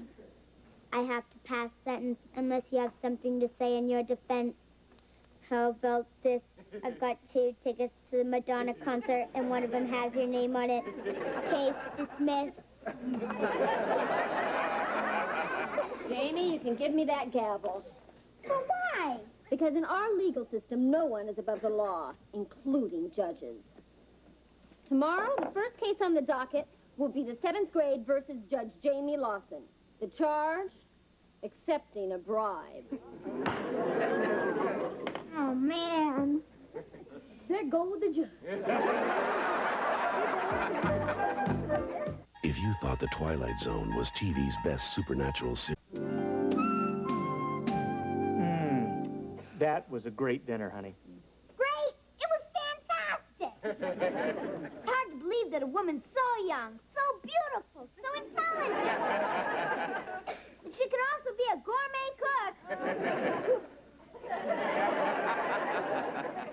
It won't work, Your Honor. You still have to stand trial tomorrow for taking a bribe. There go the judge. There go the... Knock it off, Vicky. Dad, you wouldn't really let Mom put your own flesh and blood on trial, would you? Hey, don't drag me into this. If you'd used your head, you wouldn't be worrying about your tail. But I'm just thinking of you and Mom. Think of the shame you'll feel when you tell everybody your only son is breaking rocks on a chain gang. I'll tell them you're learning the construction business from the ground up. Jamie, you broke the law and you have to pay the consequences. Well, so did Dad. He's not paying any. When did I break the law? Yesterday, you said, I love putting one over on those meter maids.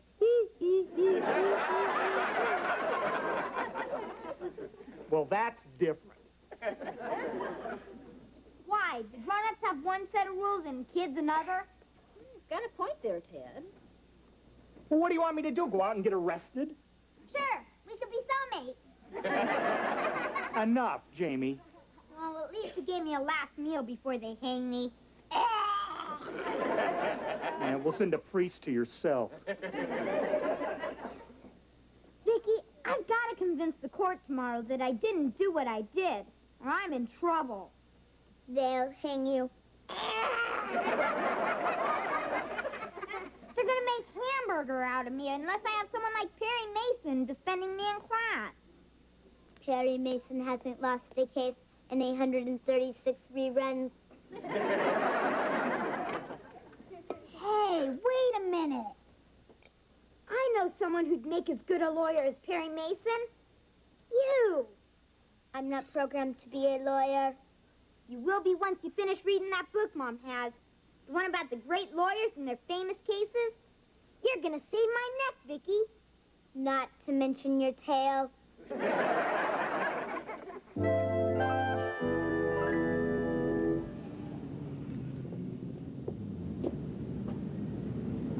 Oh, meter maid, over here, please, meter maid.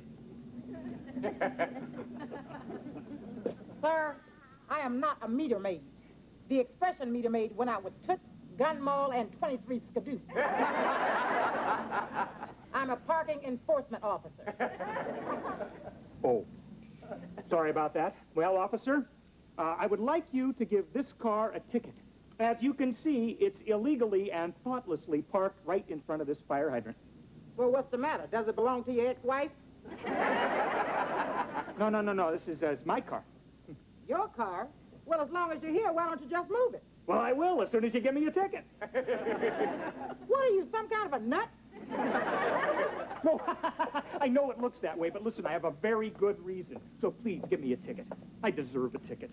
In fact, I demand a ticket. Okay. You want a ticket? You got it, honey.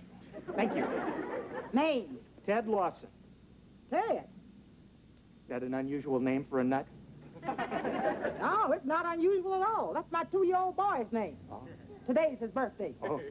Got him a 2-year-old girl with training wheels. Yeah. Would you like to see a picture? Well, listen, I really don't have time, and I've got to... Oh. See? Handsome little dude, isn't he? Yeah, he sure is. Got a smile just like his father. No front teeth. Oh, yeah. Real cute. Now, how about my ticket? Oh, I can't give you no ticket. Not to my son's namesake. Now, why don't you just move your car? Are you saying you're not going to give me a parking ticket? Mm-hmm. Have a nice day.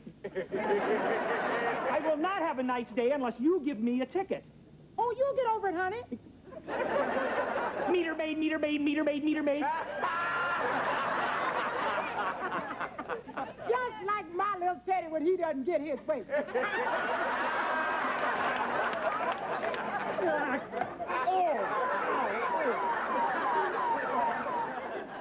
All right, class, let's begin. You've elected your new judge and will abide by his decision. Go ahead, Vicki. Hear ye, the court is now in session. The 7th grade versus Jamie Lawson, crooked judge. All rise.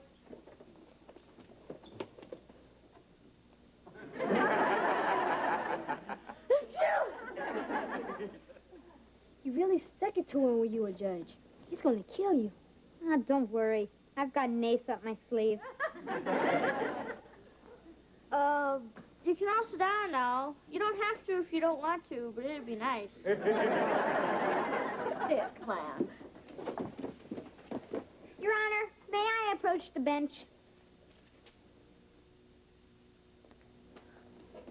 Your Honor, isn't it true that all people have the right to have an attorney defend them? That's correct. That's correct. Good. I wish to call my attorney. And who's your attorney? Yeah, who's your attorney? I call Vicki Lawson for the defense. Okay, go ahead.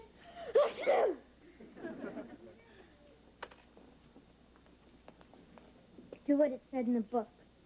What it said in the book.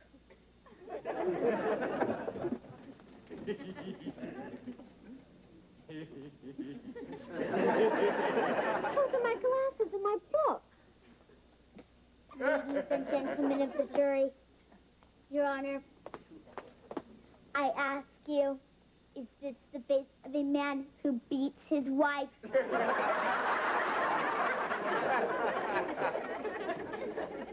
Wrong case, Vicky. Then I ask you, is this the face of a man who's descended from monkeys? Forget it, Vicky. Or is he descended from Adam and Eve, and he's the worm in the apple? The defendant is mentally incompetent, and the defense rests. Warren, it's your turn. Oh, right. The defendant will rise. I've heard all the facts in the case, and I find you guilty. I will now pass sentence. Sentence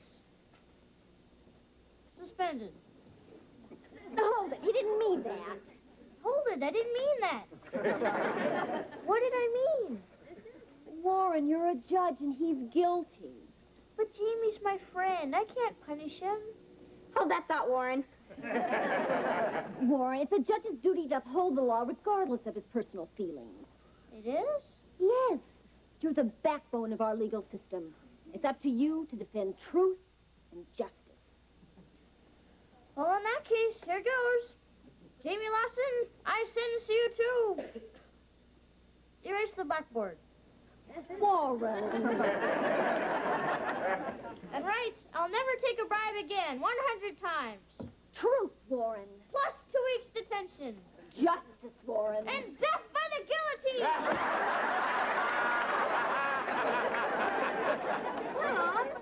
Well, I guess we can suspend the last part. Thanks a lot. Well, Jamie, do you have anything to say? Yeah, I'm sorry for what I did. I was wrong, and I deserve to be punished. You got off easy. We should have thrown the book at you.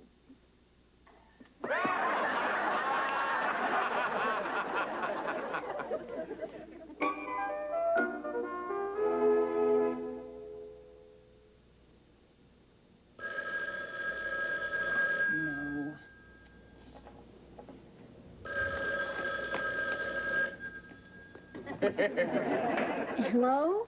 Yeah, it's Ted. I expected you home from work an hour ago. I thought we were going out to dinner. Joni, when you hear this, you're really going to laugh. Remember last night we were talking about me setting a better example for Jamie? Yeah? Well, I got to feeling so guilty about it that today I went out and tried to get a parking ticket. You're kidding. Did you get one? No. So I went over to the police station and I parked in the red zone out front. Well, I bet you got one then. No, I couldn't find a cop. So I went inside and demanded that they give me a ticket. And then you got one. No, the desk sergeant said that wasn't his job. Yeah, that's hysterical. Yeah, honey, it gets even funnier. When he refused to give me the ticket, well, I told him a thing or two about what he could do with his job. This is really going to make you scream, honey. Can you come down and bail me out? I can't. My nails are wet. What? You what, honey? What? I'm kidding. Ted? Ted, can you hear me?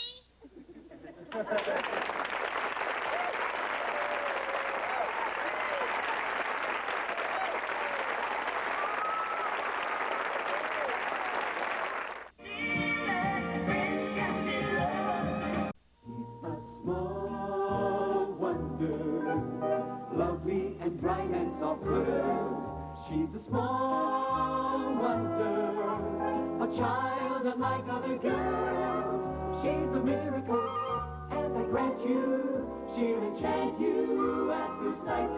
She's a small wonder, brings love and laughter everywhere.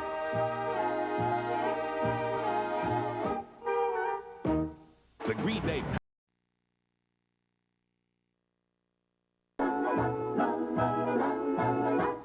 She's a small wonder, lovely and bright and soft curves. She's a small wonder, a child unlike other girls. She's a miracle, and I grant you, she'll enchant you at first sight.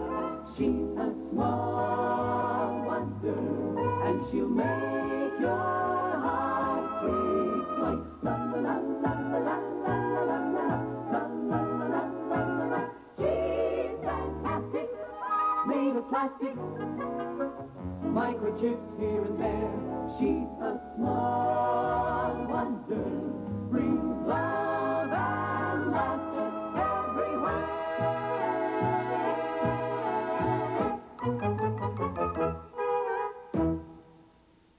That's how much I feel.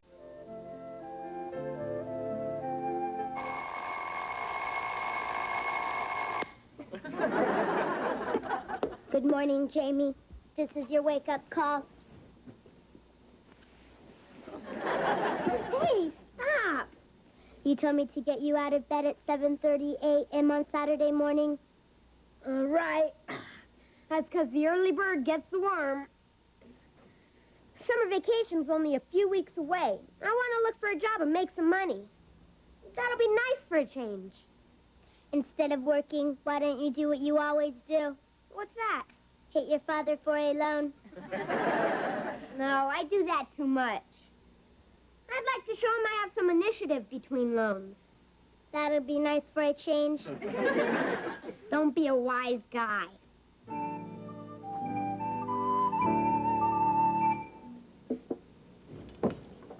Breakfast ready, hen? Oh, just about. Flapjacks. Yeah. My favorite. Flip me a stack, Mickey.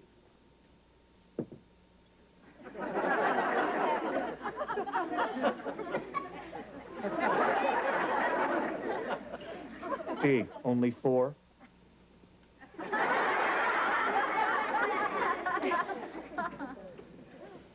Don't expect a tip. Jamie, put away the paper. You can read the comics after breakfast. I'm not reading the comics, Mom. That's for kids. Yeah, Mom, that's for kids. Garfield eats Snoopy yet? The want ads.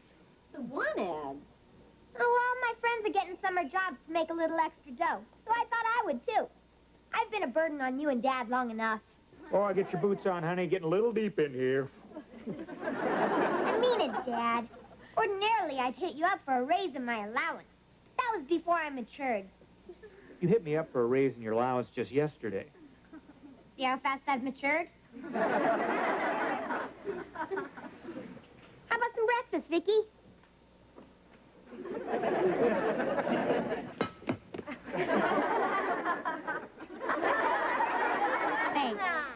Don't expect a tip.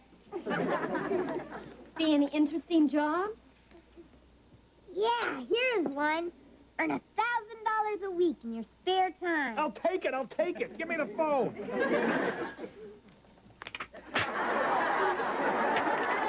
Phone.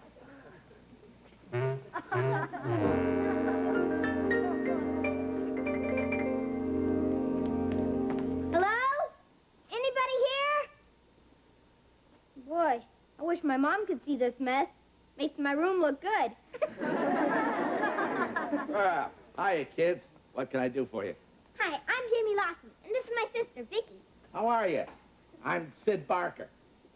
Oh. I'm sorry about that. But it comes right off. Don't worry about it. See? I see.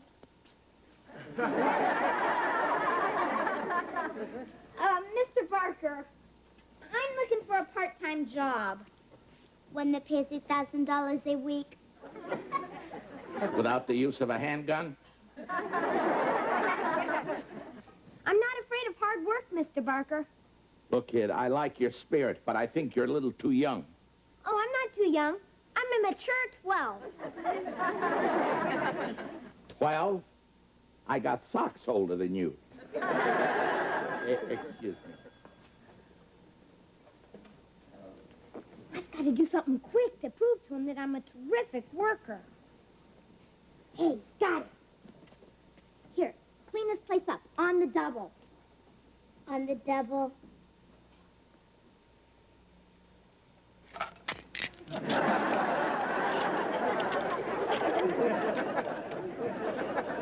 It's cleaned.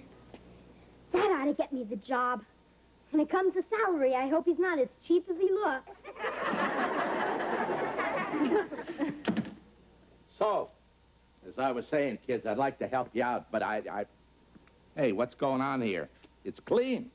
I just thought I'd give you a sample of my work. Can you use me? Are you kidding? If you could cook, I'd marry you. Tell you what, you start work tomorrow. Afternoons and Saturdays, okay? Great. How about salary? I hope you're not as cheap as you look. She's just kidding.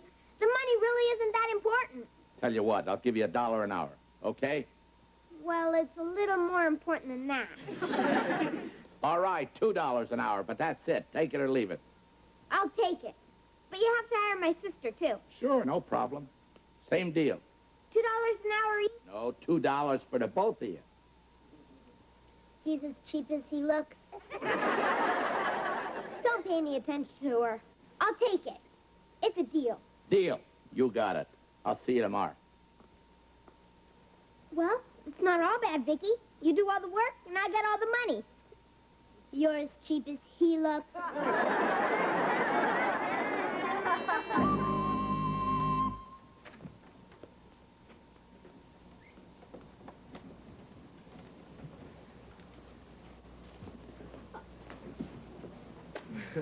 Ted, please, not in front of the plants. Honey, I'd rather they learn it here than out on the streets. Honey, I'm a little concerned about Jamie. Don't you think he's too young to get a job? No. Honey, do you realize all the jobs I had when I was Jamie's age? You did? Like what? Well, I delivered newspapers, mowed lawns, walked dogs, shoveled snow. Wait a minute. Shoveled snow? You grew up in Florida. Didn't say I made a lot of money at it. Guess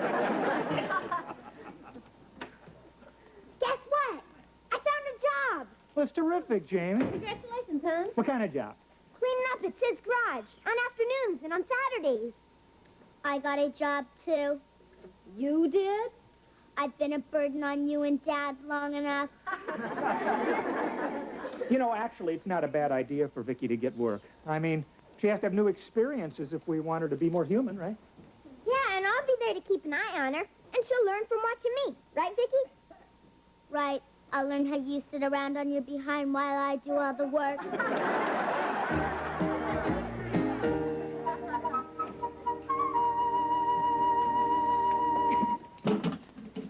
Boy, after 2 days of this, I'm pooped. this is hard work. It'll be easier if you use a straw. Don't be a smart aleck robot. Here, read this repair manual. Educate yourself. Educate myself? I'm educated. Fire again, Mr. Carson.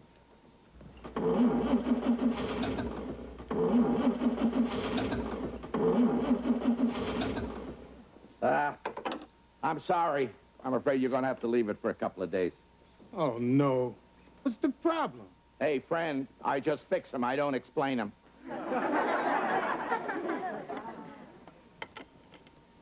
Try her again, Mr. Carson. What?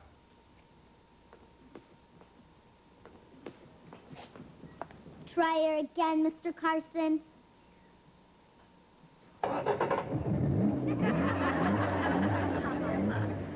She fixed it. That's incredible. Hey, kid, from now on, you'll be known as Vicky Goodwrench. Thanks, little girl. You're fantastic. Put it on my account, Sid. Sure. Hey, wait a minute. You don't have an account. I do now.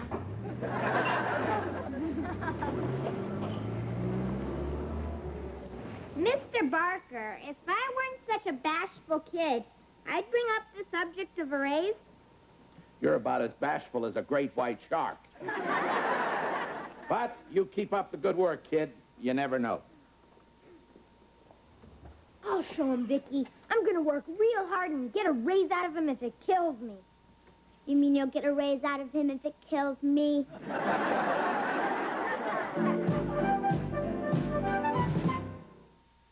Scientists at Fox Sports Laboratory. Screwdriver. Wrench.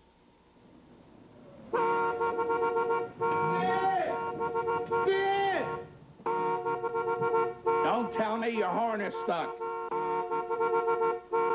No. Sid, you're not going to believe this.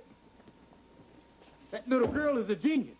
Since she fixed my engine last week, I'm getting 124 miles to a gallon. 124 miles to a gallon? What, do you live on a hill? Sid, I mean it. I'm getting 124 miles to a gallon. Holy moly! I'm a genius. When people hear about this, cars will be lined up around here for miles to be fixed. Sid, this little girl's going to make you rich. Vicky, honey, come here, darling. Tell Uncle Sid, how do you do it? She's just mechanically inclined. It's a gift. You know, like a photographic memory or a perfect pitch. Perfect pitch.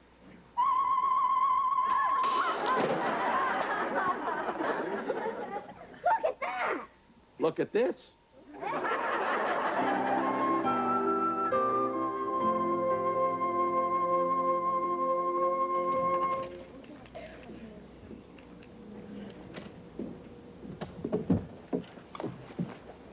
Dad, this is our boss, Mr. Barker. Oh, hi. How are you? Just call me Sid. Hi, Sid. Sorry, I was greasing the motor here. Don't worry, it comes right off.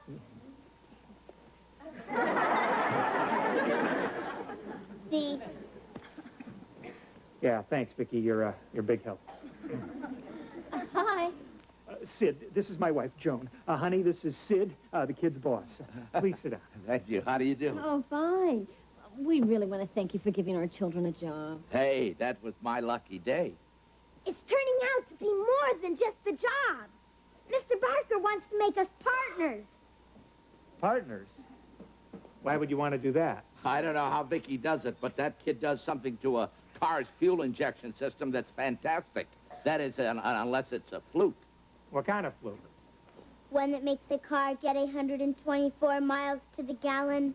What? No fluke, Dad. I had Vicky read all the mechanics' manuals at the garage. She's a mechanical wonder, that kid.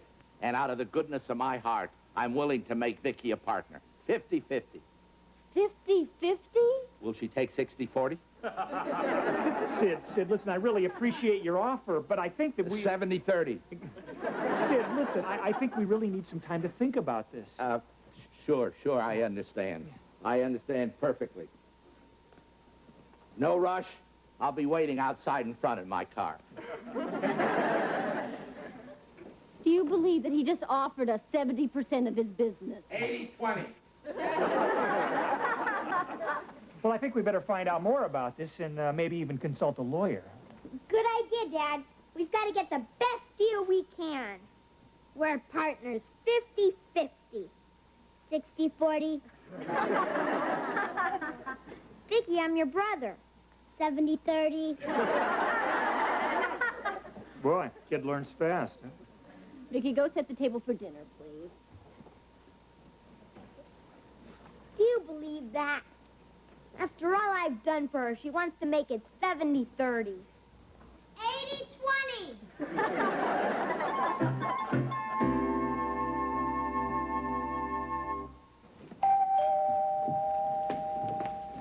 I got it, huh? I got it. Mr. Lawson? Yes? Good morning. I'm Norman Hops with the Automated Auto Parts Corporation. I'd appreciate a few moments of your time. It's quite important. Well, come on in. My wife, Joan. I'll get right to the point. We've learned about your daughter's discovery, and we would be proud to introduce the world to the fabulous Lawson Fuel Injection System. The Lawson Fuel Injection System? Sounds very impressive, Mr. Hopp. Yeah, it's got a nice ring to it. Of course, we don't want to rush into anything. As you know, haste makes waste. Yes, sir. I have a check made out to you for $500,000. On the other hand, he who hesitates is a dummy. Sit down, please. Thank you. Well, in that case, Mr. Lawson, is it a deal? All you have to do is sign on the dotted line. Well, I would like to consult with my wife first. Joni, what do you think? Got a pen? Excuse me. Yes. Assalamu alaikum wa rahmatullahi wa barakatuh. Good morning, madam. I am Sheikh Abdullah Hakim. Hello. You are Mrs. Lawson? Yes?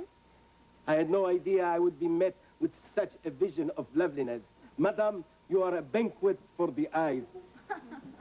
Oh, my. You can cut the desert song, Abdullah. My dear friend Norman. You two know each other? Does the mongoose know the cobra? Always pleasure to see you, Norman. And you too, Abdullah. How are all your wives? Don't ask. One gets a headache, they all get a headache.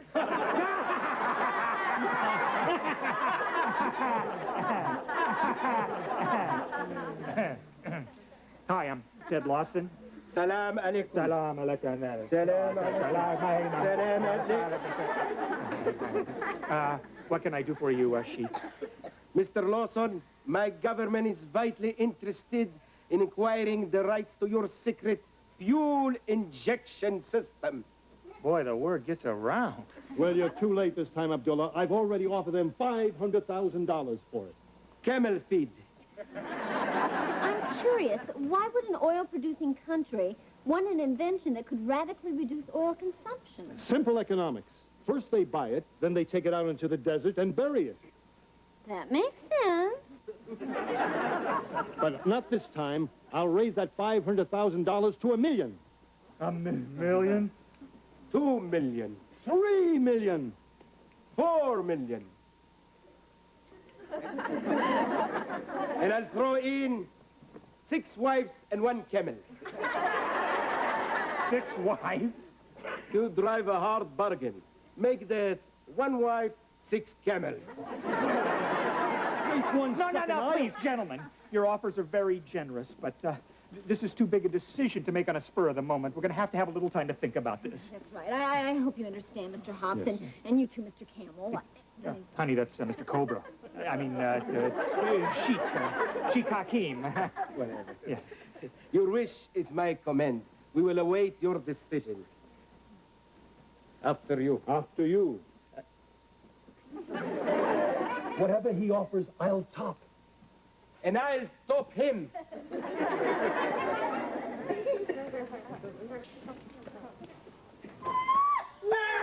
we're rich, we're rich, we're rich. Oh, honey, we can have everything we've ever wanted. Oh, we'll travel to exotic places. A Rolls Royce for each day of the week. We live in a beautiful mansion. Yeah, with new furniture.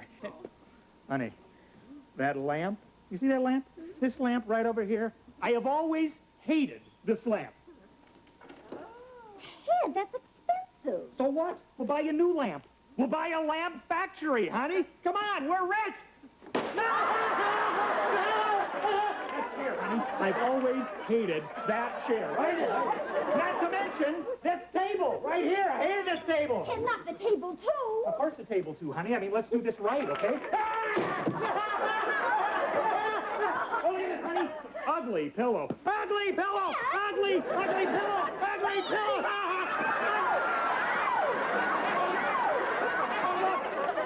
Another ugly pillow. We're rich, we're rich, we're rich. What happened in here? Holy moly! Hi, join the fun. Break something. How you doing, partner? You can forget that partner stuff. It's all over. What do you mean all over? What's the matter? Saw those cars Vicky fixed to get 124 miles to the gallon. You mean they're not getting 124 miles to the gallon? Oh, they're getting it all right. Then what's the problem? After one tank full of gas, the engine blows. Blows? Blows. No. I'm through fixing cars. I'm going into some other business. Maybe I'll repair a washing machine.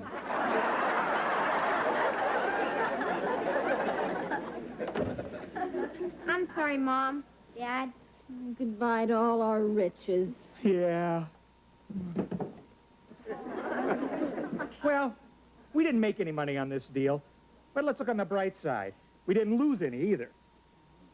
Oh, no? What about all that furniture you wrapped? See, there is no bright side. Vicky, why didn't you tell us those engines were going to blow? Hey, friend, I just fix them. I don't explain them.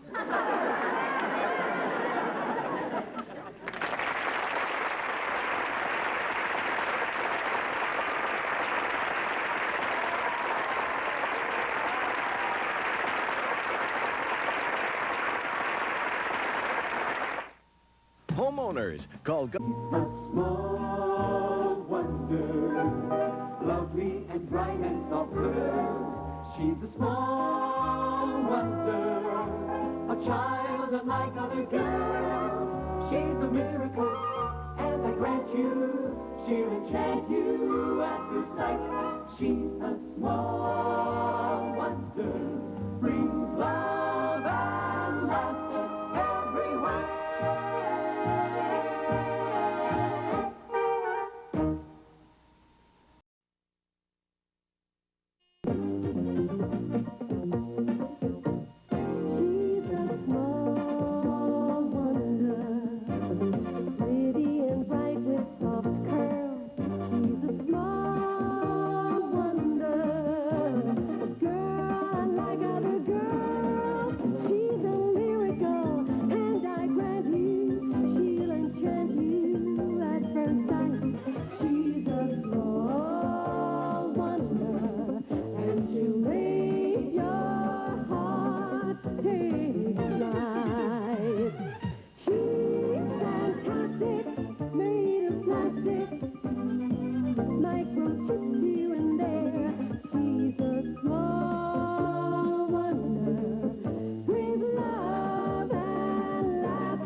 Very good, Vicky. Now that you know how to use this computer, I'm going to teach you how to use this one. Now, it works the exact same way. You just take the data and you punch it in. Punch it in. Yeah. Honey, where's Jamie? I need him to run an errand for me. Oh, I think he's out at the mailbox. What happened to your computer? Little misunderstanding, and I've got a big mouth. What have you got Vicky doing now? Oh, she's paying our bills. Paying our bills. Oh, I got this computer hooked up with the bank's computer. So now we can pay all of our bills and credit card charges right here.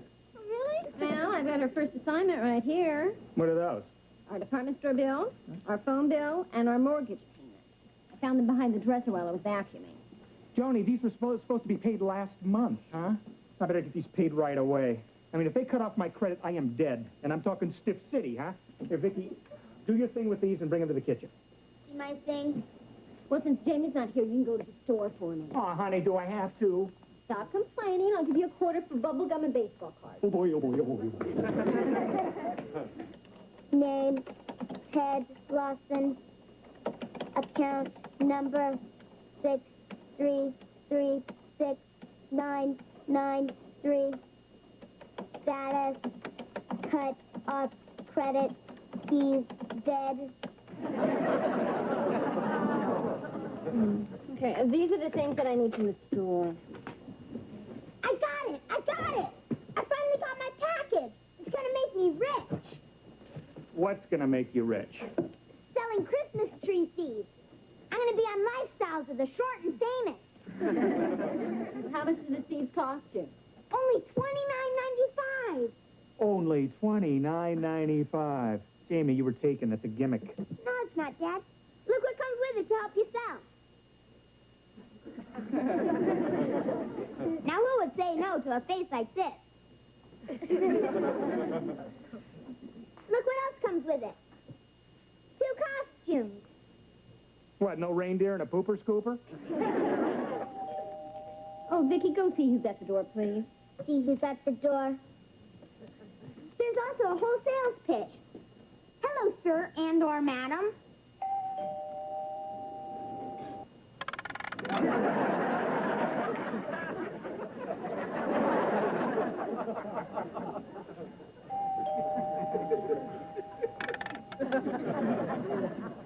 Hi, Vicky. Hi, Harriet. Would you please tell your dad that my dad wants to borrow a suitcase? He has to go on a business trip, and he's too cheap to buy one. I'll tell him. My mom's not going with him. My dad told her the climate where he's going wouldn't be so good for her. And she said when he got back, the climate wouldn't be so good for him either. And then she threw a piece of toast at him. Unfortunately, it was still in the toaster. A raisin went up his nose. Are your folks having any problems? Yes, they didn't pay their bills. What's the matter? Is Dad broke? No, he's dead. Dead? I'm talking Stiff City.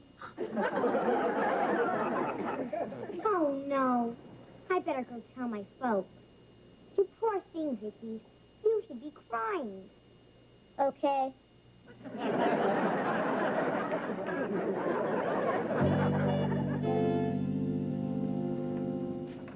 Hi. Hi, Are you okay?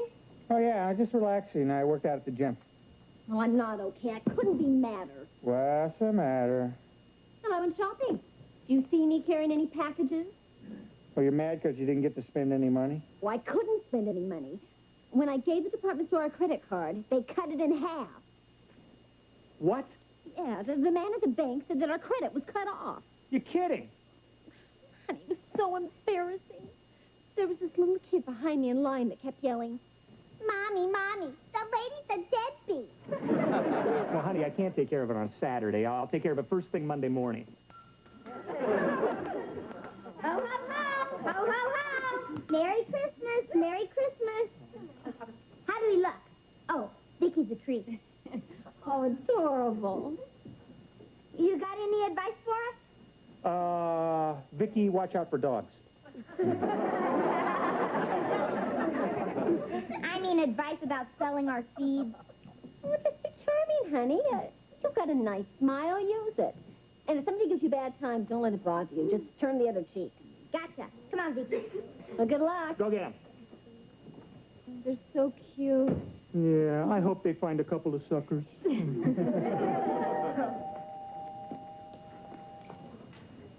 Hello, sir and/or madam. I think they found their first suckers. Oh, Brandon, what do you say to a woman whose husband has just kicked the bucket? I mean, passed on. It's terrible. What a tragedy. I stole all my best ideas from him. How can you think of yourself at a time like this? Do I look all right? Joan must be a basket case. Hi! Oh, you poor dear. We're so sorry. Harriet told us what happened today. Really? How did she find out? Vicky told her. Oh. Well, I found out at the department store, and I got really upset. But no big deal. Life goes on. The woman is in shock. What courage. Better than finding out at the gas station. I couldn't have gotten my gas. Oh, you brave girl. I want you to know we are your friends, and you can call on us for anything. I don't like to bother you. Oh, it's no bother. No. No, you just call us anytime, except Wednesday. That's my bowling night. Thursday night, of course, is the Caribou Lodge. I am the head antler. You just keep your chins up, honey. Oh, wait a minute. I thought that Vicky told me that you wanted to borrow Ted's suitcase. Right. Oh, gee, I guess now I can take his golf clubs, too. I'll get the suitcase later. Well, you can get it right now if you want. I mean, it's right there in the hall closet. Well, all right. Thanks. Oh, this whole incident sure threw a crimp in my day. I was supposed to have a fun lunch with some girlfriends.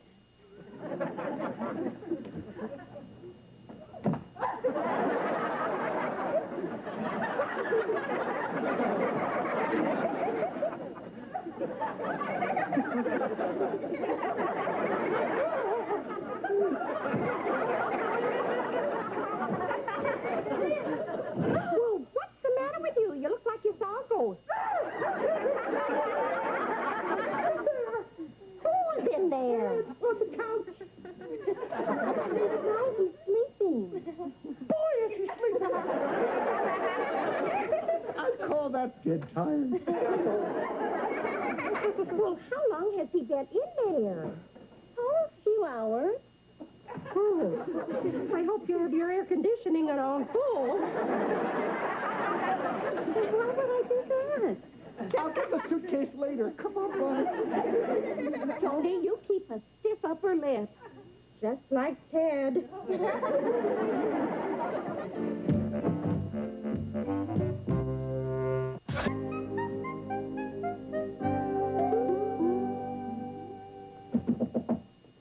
Excuse me, are you the bank card credit manager?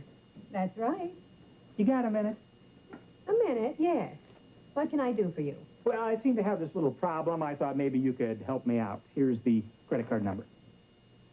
Well, let's see what the computer has to say.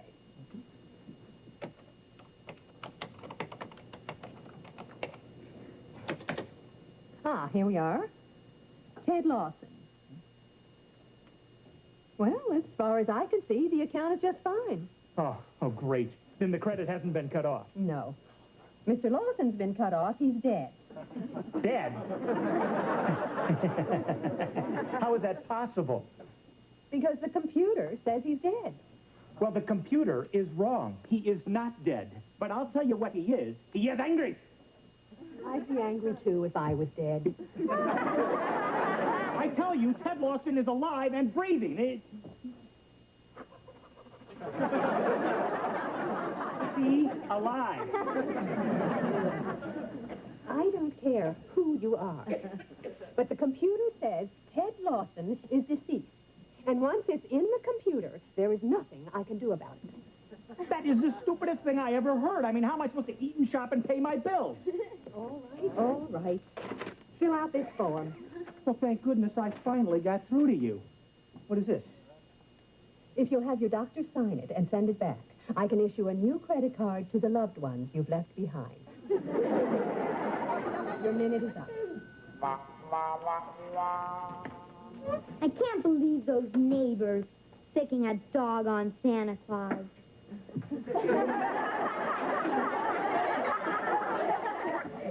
I'm so mad. Next time, do what your mother said. Turn the other cheek. Well, there's sure a lot of room for business to get better. We've only unloaded one package of seeds. Hi, guys. I saw you come in. What happened to the seat of your pants? Oh, a dog chased me. Looks like he caught you. How are your Christmas tree seeds selling? Oh, great.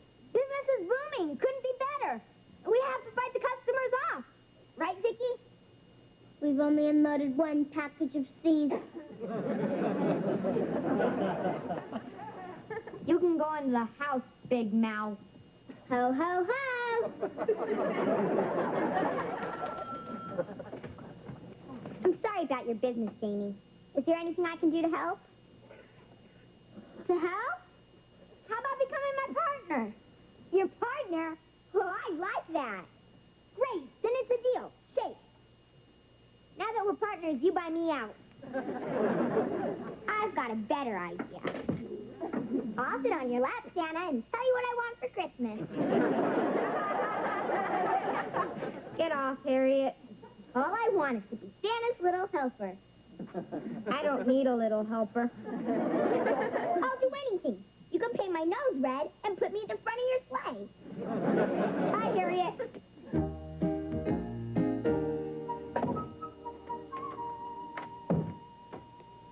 Oh, hi, honey. Oh, did you get our credit card straightened out? It's not our credit that's dead. It's me. I don't understand. Well, for some reason, everybody thinks that Ted Lawson is dead, deceased, toes up, pushing up daisies. Why would they think that? I don't know. Somehow it got into their computer, and they've notified all of our creditors. I've been on the phone all day trying to convince anyone that'll listen that I'm alive. Honey, that's ridiculous. Yeah, isn't it? I mean, last night you slept with a dead man. I know, but it's not the first time.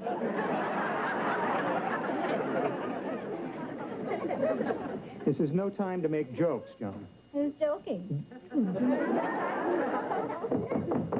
I get it. Excuse me, do I have the right house? Are you Mrs. Ted Lawson? Yes. I have a special delivery letter. Sign here, please. Mm-hmm. Hey, there you are. Thank you. You're welcome. Who's it from? It's our insurance company. Oh, no. Don't tell me. I know. They canceled our policy. No, it's a check for $100,000. What? They just paid off on your life insurance. Oh, that's great. I'll be the first guy to take it with him. Honey, we can't keep this. It would be dishonest. Yeah, you're right. But it is so frustrating. I mean, I can't prove that I'm alive while I'm alive. I mean, what do I have to do? Be dead to prove that I'm alive? That doesn't make any sense at all. Wait a minute. Maybe it does make sense. And maybe you can help me straighten this out. How? Come here.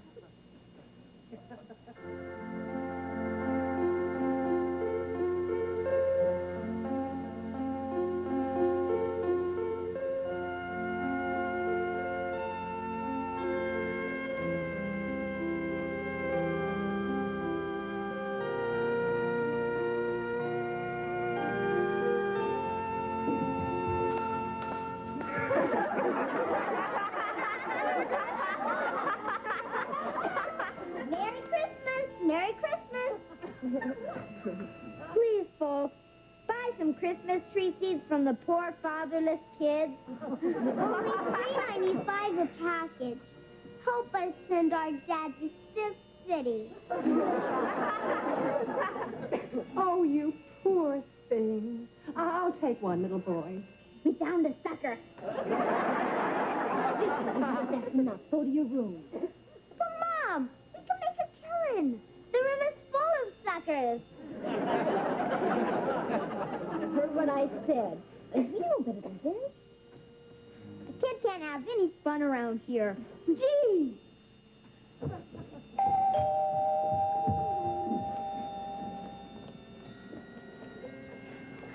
We're here for the funeral. I'm sorry that we're late. It was all Brandon's fault. That's all right. See? I told you she wouldn't mind. Teddy's not going anyplace. Call this a funeral? It's not even catered. Where's the tip? He just arrived. Please take your seat. Good. Oh, Joan is so brave. I can tell she's suffering on the inside. Well, you'd be the same way if it was me instead of Ted. No, I'd pop champagne and put on a silly hat.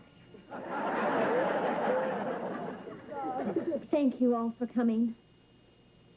It was dear Ted's wish that this be a small, private ceremony with just family, friends, and creditors present. Which seems only fitting since we're going to pay for all of this with a credit card. There will be no eulogy. And it was Ted's only wish that each of you pass by the casket and pay your last respect. So if you would please do that, you'll make a dead man very happy.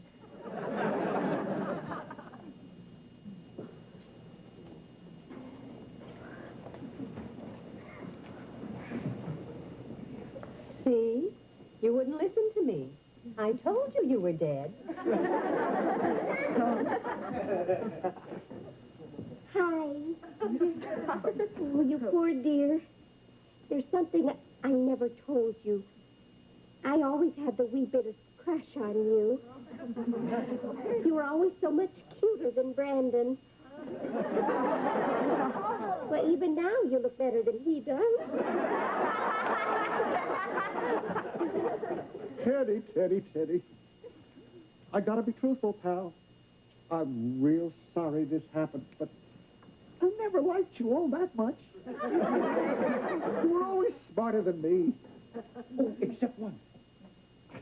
You remember that power saw you loaned me? It wasn't stolen from my garage. I kept it. Well, thanks for telling me. That's okay.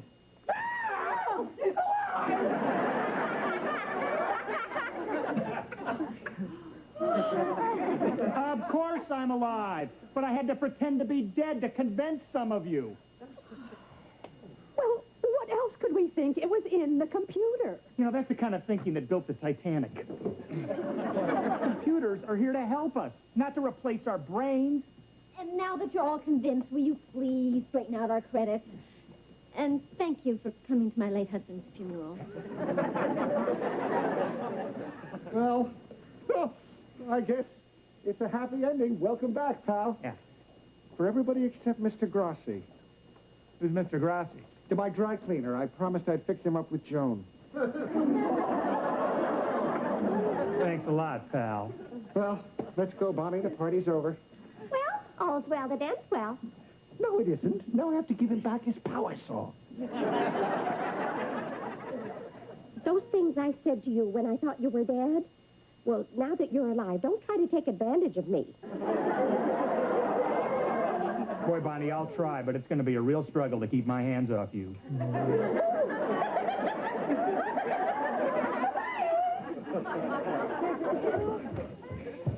Is it all over? Boy, I hope so. Well, it just goes to show you. It's easier to come back from the dead than to get out of a computer. I wonder how it got into the computer in the first place.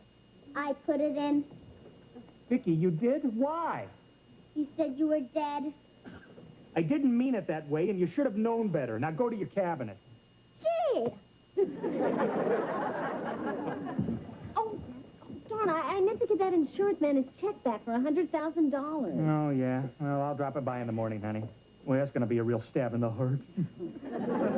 You gotta say one thing for them. They sure paid off in a hurry. Boy, they sure did. I hope they pay off that fast when you really go. Come here, you... John, go!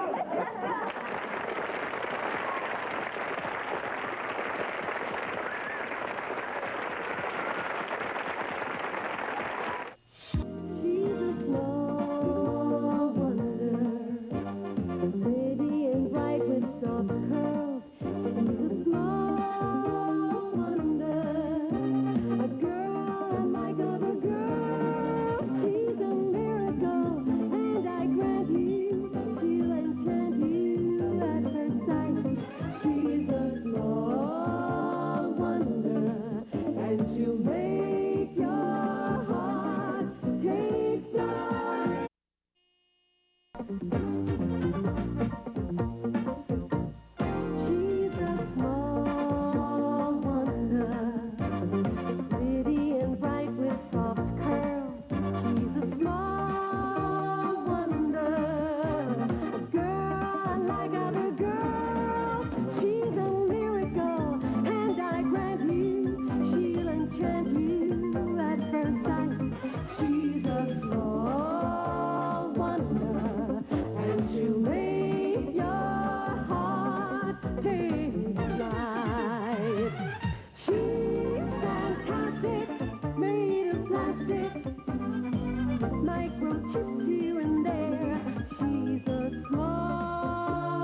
Wait till they see this.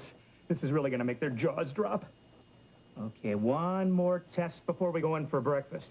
Okay, Vicky, drink. Drink.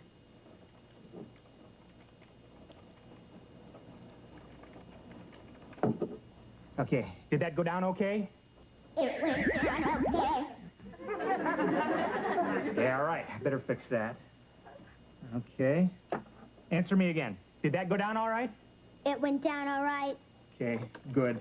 Now let's try eating something solid.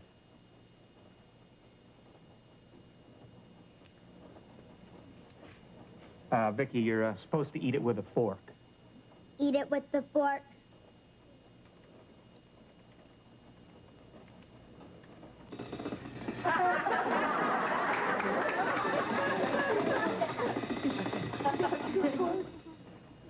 Glad I didn't use the good silver.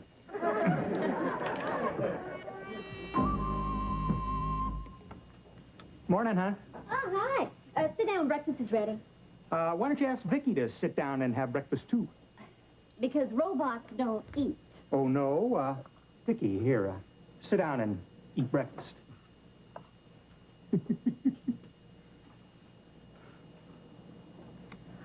Mom, she's eating.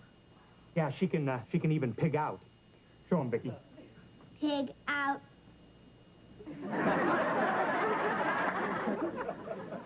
Okay, slow it down, Vicky. Ted, that's amazing. How does she do that? Well, I installed a flash dehydrator and a polynucleotide processor in her. That makes sense. Well, you see, in layman's terms, that sort of term.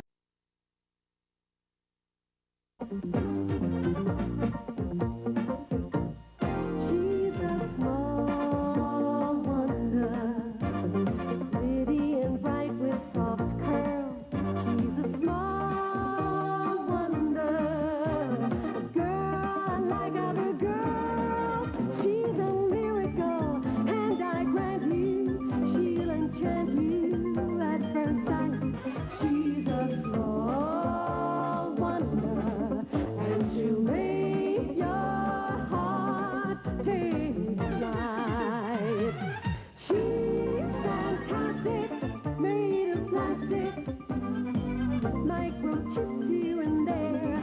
She's a small wonder, with love and laughter everywhere.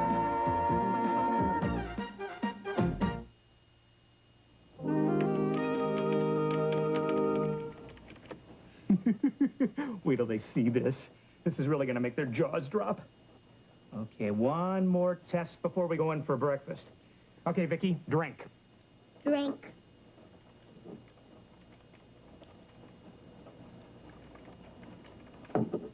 Okay, did that go down okay? It went down okay. Yeah, all right. Better fix that. Okay. Answer me again. Did that go down all right? It went down all right. Okay, good. Now let's try eating something solid.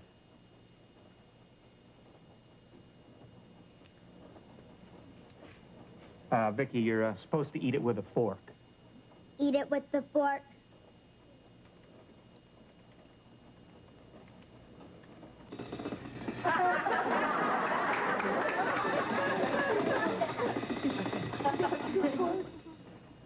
Glad I didn't use the good silver.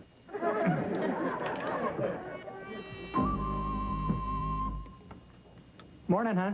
Oh, hi. Sit down. Breakfast is ready. Why don't you ask Vicky to sit down and have breakfast, too? Because robots don't eat. Oh, no. Vicky, here, sit down and eat breakfast.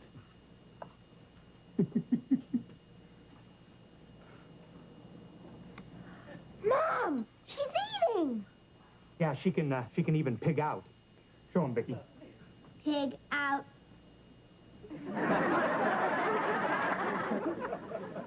Okay, slow it down, Vicky. Ted, that's amazing. How does she do that? Well, I installed a flash dehydrator and a polynucleotide processor in her. That makes sense. Well, you see, in layman's terms, that's sort of like a trash compactor that separates the solids in the food from the water. You see, the water is used to cool her internal systems, and the solids are used to create energy and byproducts, And, of course, you know what that means. What? Well, Vicky can use the bathroom now. Oh, no. It'll be like living with a real sister. I'll have to take a number to get into the bathroom. Gee, that's incredible. She's getting more human every day. Well, that's the whole point, honey. I mean, now when you take her to school with you, when you substitute teach, I mean, the kids won't get suspicious because she never eats, right? Yeah. I was running out of excuses. I was down to telling everyone she's fasting for the Jewish holidays. Speaking of school, you better hurry up and finish that or we'll be late. I've got an early faculty meeting. You can stop eating now, Vicky.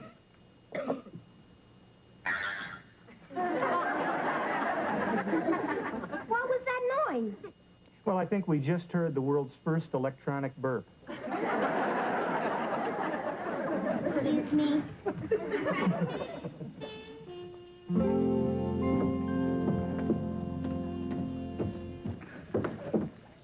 Oh, there's Jessica. Boy, is she beautiful. She smells so good. She makes steam come out of my ears. Steam come out of my ears. Stop, Vicky. Vicky, you go over there and eat your lunch. I have to talk to Jessica. Hi, Jessica. Oh, hi, Jamie. I bought you lunch today. How sweet. I got you a low-calorie salad because I know you like to watch your figure. Thanks. I don't mind watching it myself. Jessica, will you go to the school dance with me next week? Oh, Jamie, of course I'd like to go with you. You would? Great! But 4 other boys invited me, and I'd like to go with them, too. Oh. It can be a curse being so popular. Well, I can fix that. Just go with me and you won't be popular anymore.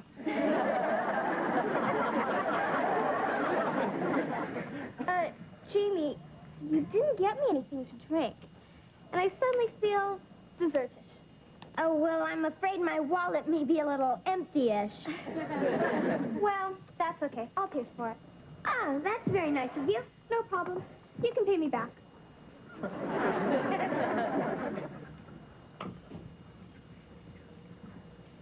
Hi. How you doing, kid? I can go to the bathroom now. Great, yeah. Well, before you do that, tell me something. You ever get high? Not since I fixed the television antenna on the roof. You're putting me on, huh? Putting you on, huh? I like you, kid. I like you. And I think I got something here you're gonna dig. You know what these babies are? What are those babies? Speed. Where you been, huh? Get real. Take these and you'll fly. I'm talking spaced out. You'll be able to moonwalk on the moon. Ow! So, why don't you try it, huh? You'll like it. Try it. I'll like it. So how much money you got on you? I don't got any money. Oh. Well, okay. That's cool. First batch is on me. A freebie. Next batch is going to cost you some cash. Where do I get some cash? Your father's got a wallet, right? Your mother's got a purse, right? Right. Right, so when they're not looking, you just reach in and grab some cash. Got it? Got it. Here. These will get you buzzing like a bee. Now put them in a safe place. If you want more, next Tuesday after school, put $20 in this flower pot. In that pot? Yeah, I'll take the money and leave the pills. Understand? Understand. Safe place. Pot. Cash. Right. Hey, and don't tell anybody. All right, I'll see you, kid. You can go to the bathroom now. First, I have to take a number.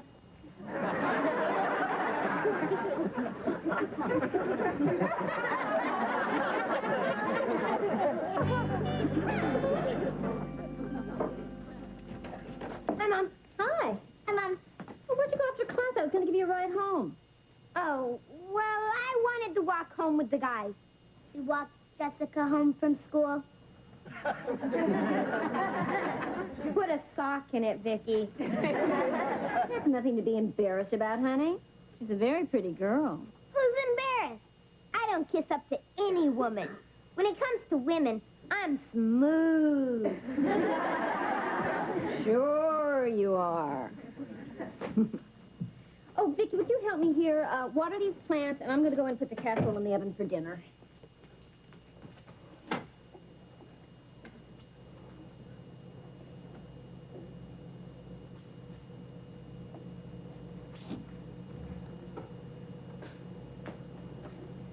Safe place.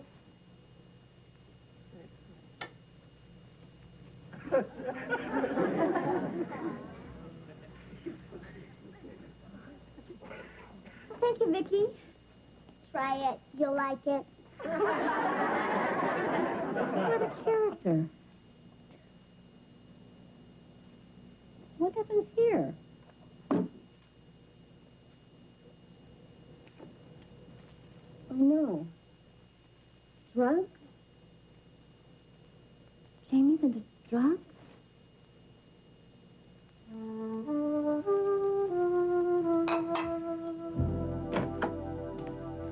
Oh, hi, hon. Hi. How are you? Devastated. Boy, the power of my kiss, huh? Ted, we've got a drug problem. Don't worry, honey, I'll get you in a Betty Ford Center. Not me. Look. I found these hidden in the flower pot in the yard. What? I can't believe it. Our son into drugs. Well, I can't believe it either. Did you ask him about it? Oh, I wanted to wait until you got home.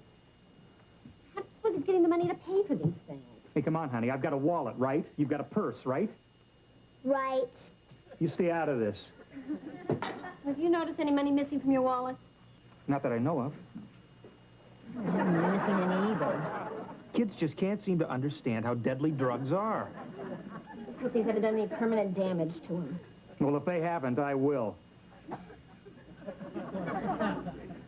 Hi. Yeah, I'll bet you are. What's that supposed to mean? Don't give me that wide-eyed Bambi look, Jamie. What do you know about these drugs? Drugs? Oh, no. Dad, are you into drugs? Don't get cute with me, Jamie. Your mother found these outside in the flower pot. And don't try to tell me the tooth fairy put it there. Jamie, how could you do this to yourself? They could kill you. You think I put them there? Mom, Dad, they're not mine. I swear it. I mean, sometimes I act dumb, but I'm not stupid. Jamie, don't lie to me. Where did you get this junk? I'm not lying, Dad. Honest. I wouldn't go near drugs. Where you been, kid? Get real. I'm spaced out. Oh, no! Vicki's the one on drugs. I can moonwalk on the moon. Woo! Woo! I can fly. Woo!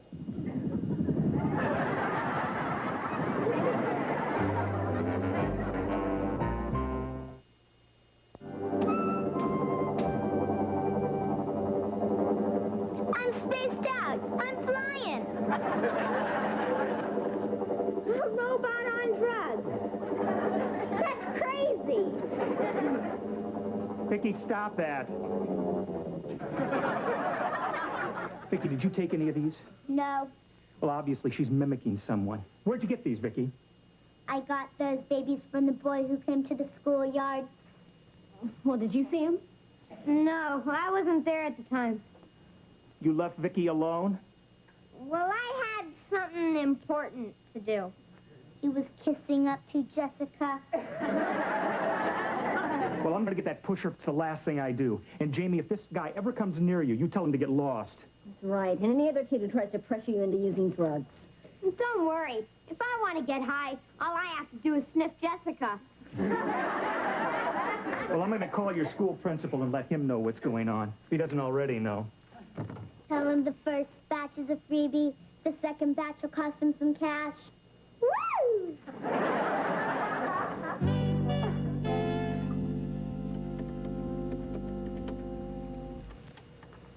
Hi, Jessica. It's Jamie, the man of your dreams. Jamie Lawson. From school. Yeah, right, that's the one.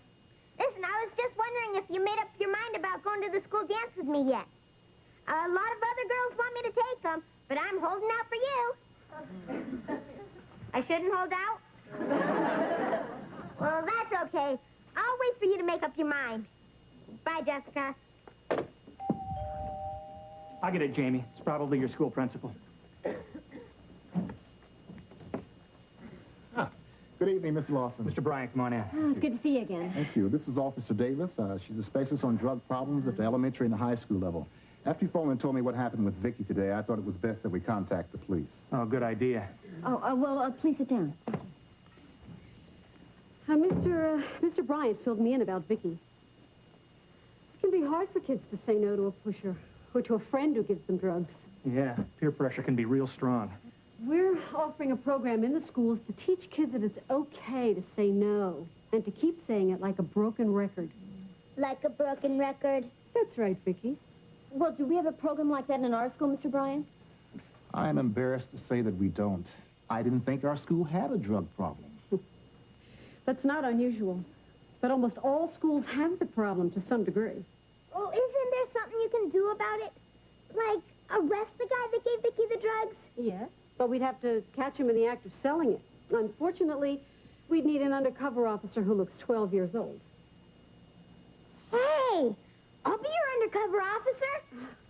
I look 12 years old. Oh, no, that could be dangerous. Now, we'd never suggest using a child that way, Mrs. Lawson. Well, how about if a child's parent suggested it? Ted? Joni, can I talk to you for a minute? Excuse us, please. Excuse me. Honey, there'll be no real danger. Vicky will be with him, and I can program her to protect him. Remember, she has the strength of 20 men. Well, I don't know. Honey, I think this is important enough to let him do it. I mean, if parents don't help with this problem, we may never lick this thing. You're absolutely right. Okay. Officer Davis, we want Jamie to do it. All right. But we want Vicky to go along also. All right. Well, that's fantastic. I can assure you we'll give the kids every protection. We'll have police all over the area. Folks, you'll be doing your school a great service. What exactly do you want them to do? Well, since Vicky knows the pusher, we'll use her to buy the drugs. And Jamie could act as a new customer she brought along. That way, he can also be a witness later in court. Well, how about some coffee while we work out the details? Oh, that'd be great. Thank you. Thank you. Vicky, would you get it started, please? No. No? It's okay to say no. It's okay to say no. It's okay to say no. It's okay to say no. It's okay to say no. You got a great sense of humor. It's okay to say no. It's okay to say no.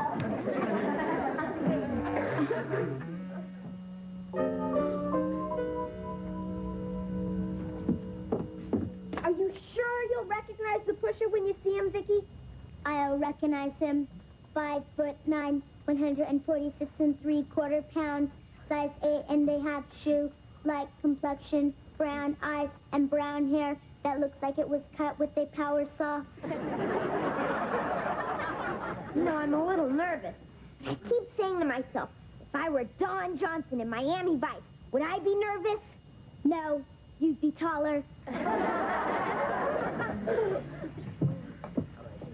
Testing. Can you hear me okay with the microphone under my shirt? Testing, testing. Can you hear me, Dad? Testing, testing. We hear you, Jamie. We're watching. You're going to be just fine. Can you hear us okay? Loud and clear. Jamie, speak up clearly so we'll be sure to hear everything. And you and Vicky are sure about what to say, right? Right. And after we buy the drugs, then the cops bust him, right? Right. You two are going to be big heroes, Jamie. Hi, Jamie. Oh, no. Jamie, get rid of your friend as quickly as possible. Okay. Jessica, what are you doing here? Well, I'm looking for my coat. But as long as you're here, I've been thinking about the dance. Jessica, I can't talk to you right now. Well, it'll only take a second. I just want to tell you... No, Jessica, please. You have to leave. But, Jamie, I just want to... Stop it, Jessica. Really, Jessica, you gotta go. Well, if that's the way you want it, I was just going to tell you that I decided to go to the dance with you, but now you can just forget it. What? Take all your other women.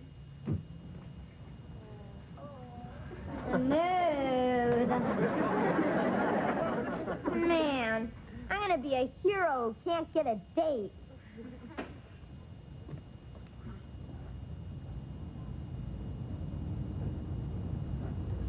Here comes the pusher. Officer Davis, the pusher just showed up. We see him, Jamie. Look at him. He can't be more than 16 or 17 years old. Probably started on drugs when he was Jamie's age. Now he has to sell them to other kids to support his own habit. How sad. I figured you'd be back for more. How you doing, kid? I'm buzzing like a bee. Way to go, way to go. Who's your, friend? This is my brother. He wants some drugs, too. Your brother, huh? Got any money, kid? Would you speak up, please? What, are you hard of hearing?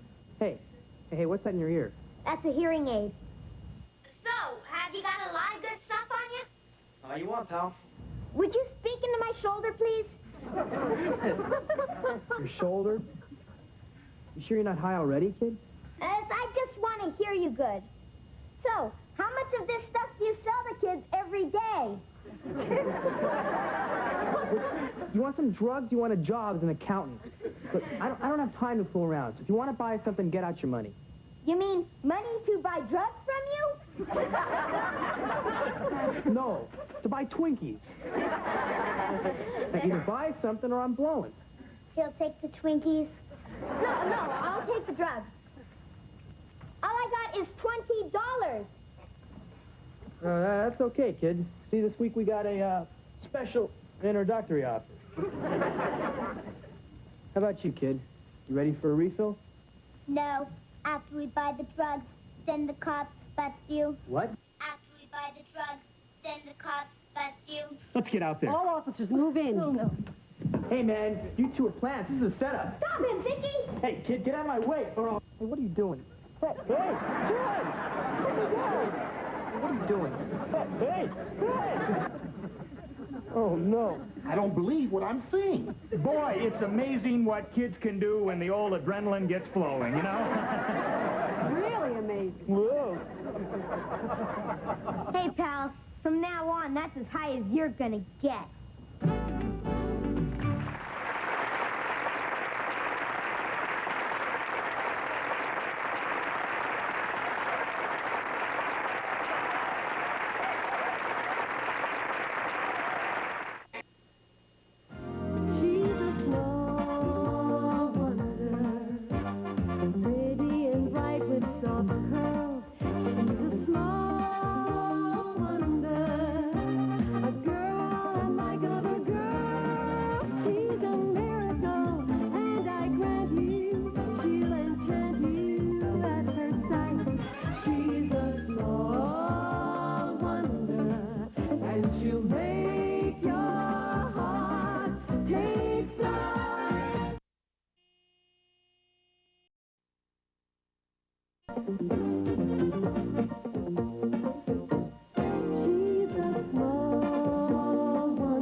Sure.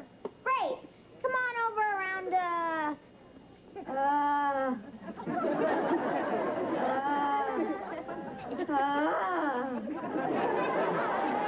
There's that new girl in school. I wonder if she's as nice as she looks.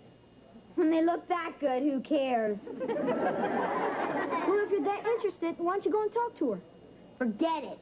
She's only been here 2 days. She's already shot down more guys than the Red Baron. Hi, my name is Karen Jennings. Hi. Hi. My name's, You're Jamie Lawson. Right. It was on the tip of my tongue.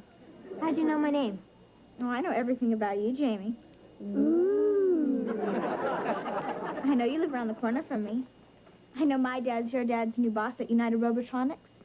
And I also know that you're just my kind of guy. Whoa.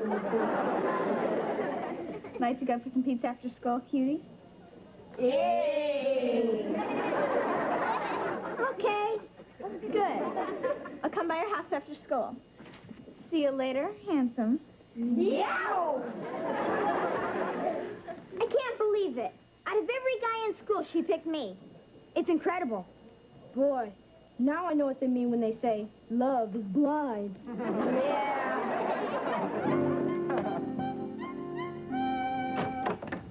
Hi, Annie. Oh, hi, Ann. How was your day? Oh, it's fine. I went shopping with Vicky. I see. Did you put a big dent in the credit card? Well, it was more of a fender bender. Oh, but it was worth it. Look at all the great things that I got for her. Vicky, would you come out here, please? You like? Oh, I like. She's adorable, honey. Yeah, you know, I decided to mix up her clothes more, like a real little girl. Yeah. Vicky, would you gather up these boxes, please? So, how was your day, honey? Well, it was interesting. We got a new vice president. Oh, somebody in the office got a promotion? No, somebody in the president's family got a promotion. His son, Harold Jennings. Oh, figures. Have you met him yet? Only for a second. I was just another pretty face in the crowd. I got to figure out a way to get him to notice me. Well, you could always invite him over for dinner. Oh, honey, that's so obvious. I'd look like Brandon Brendel trying to suck up for a promotion. Oh, I see. And you prefer to suck up in your own way. Yeah. Hi. Aren't you just a little overdressed for pot roast? No, I'm having dinner out. I have a date. A date? Oh, with whom? A new girl in the neighborhood. The word fox comes racing to my lips. Sounds like the fox is going out with a wolf. The boxes are all picked up. Oh, thanks, Vicky. You can throw them away in the kitchen, please. Dad, can I have an advance of $10 on my allowance? You're already well advanced into the 21st century. Jamie, you should have thought about having enough money before you asked this girl out. Oh, I didn't ask her. She asked me. Well, then let her father come up with the $10. He sure could afford it. He's your new boss. My new boss? Harold Jennings' daughter? Yep, that's her, Karen Jennings. Here's $10, Jimmy. Well, Karen's gonna be here any second. I'm gonna go put on some cologne. Use mine. It's on top shelf. It's called Private Eye. One whiff and she'll follow you anywhere. Kid, really? Joni, come on. I mean, what can it hurt, right? That must be Karen. Oh, Vicky, would you answer the door, please? Be charming and smile a lot. And you up. Hi, I'm Karen. Hi, I'm Vicky. I have to be charming and smile a lot. Hi, I'm Ted. I'm Jamie's dad, and this is Jamie's mom. Come on in. Hi. Hello. Nice to meet you. Hi, Karen. Hi, Jamie. I'm all ready. I like your cologne. One whip and you'll follow him anywhere. She's always making little jokes. Yeah. Well, you kids have a good time, huh? Have a good time. Have a great time. Have a wonderful time. Have the time of your young life. Go on.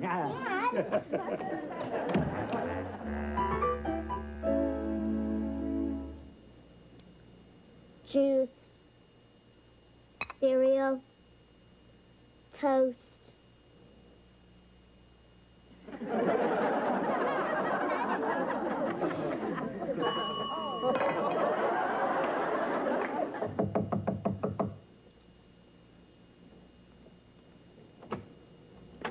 Hi, Vicky. Hi, Karen. I have something for Jamie. Is he awake yet? Not yet. I was just going to wake him up for breakfast. No, don't. Let me do that. I'll surprise him. It'll be fun to serve my man breakfast in bed.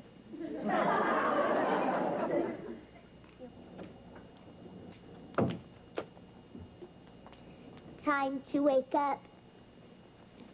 I can get up whenever I want. It's Saturday. time to get up.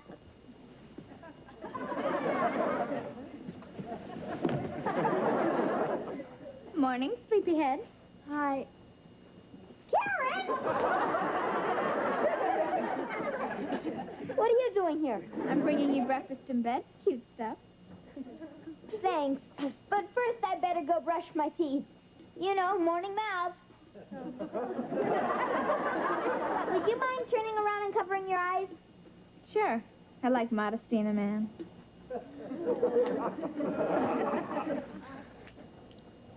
Cute PJs. Vicky, bring me my robe and slippers, please. Hi, Vicky. Hi, Harriet. Who's that?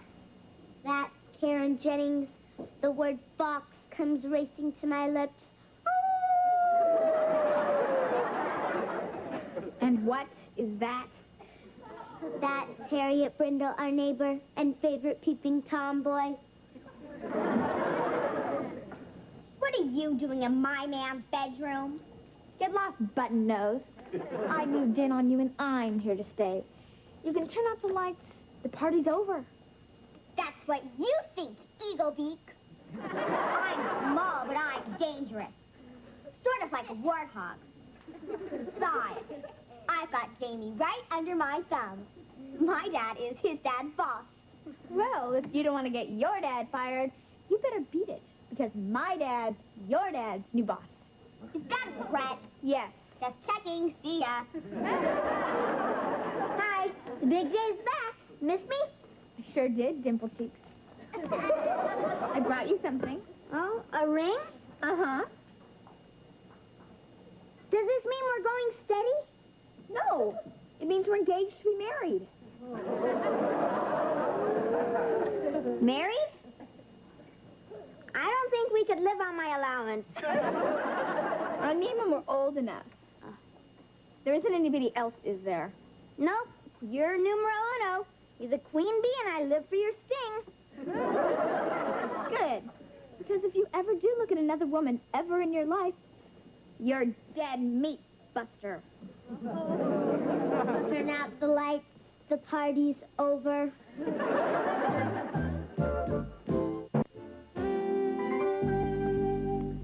Hi. Reggie and the guys are coming over to play some basketball. See ya. Hold it. Back up the bus here.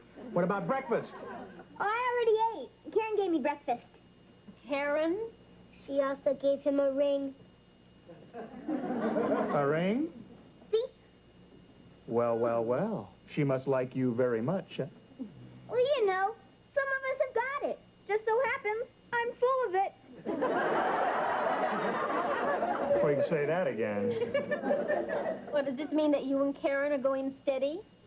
No, according to her, we're engaged to be married. Married? Keep up the good work, Jamie. Only problem is that the second she gave me this ring, she acted kind of pushy. Jamie. You see, occasionally women like to think that they're the boss, and sometimes we just have to let them have their fun. Huh? I gotta be at a golf course in 20 minutes. Oh, no, you don't. Back up the bus. You promised me that you would take out the trash and rake the leaves and mow the lawn. But, honey... Ted. Oh, all right. I'm just letting her have her fun. Want some more juice, boss? Yeah. Thank you, Vicky.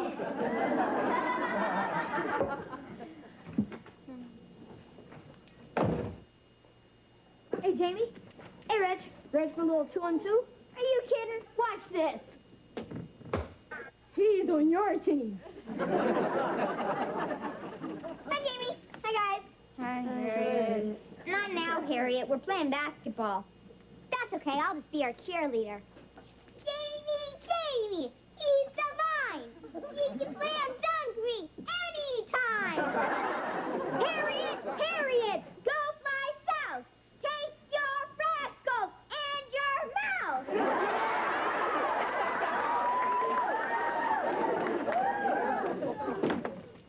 Hi. Ooh. Did you tell everybody the good news about us? What good news? Yeah. Jamie and I are engaged to be married. Whoa!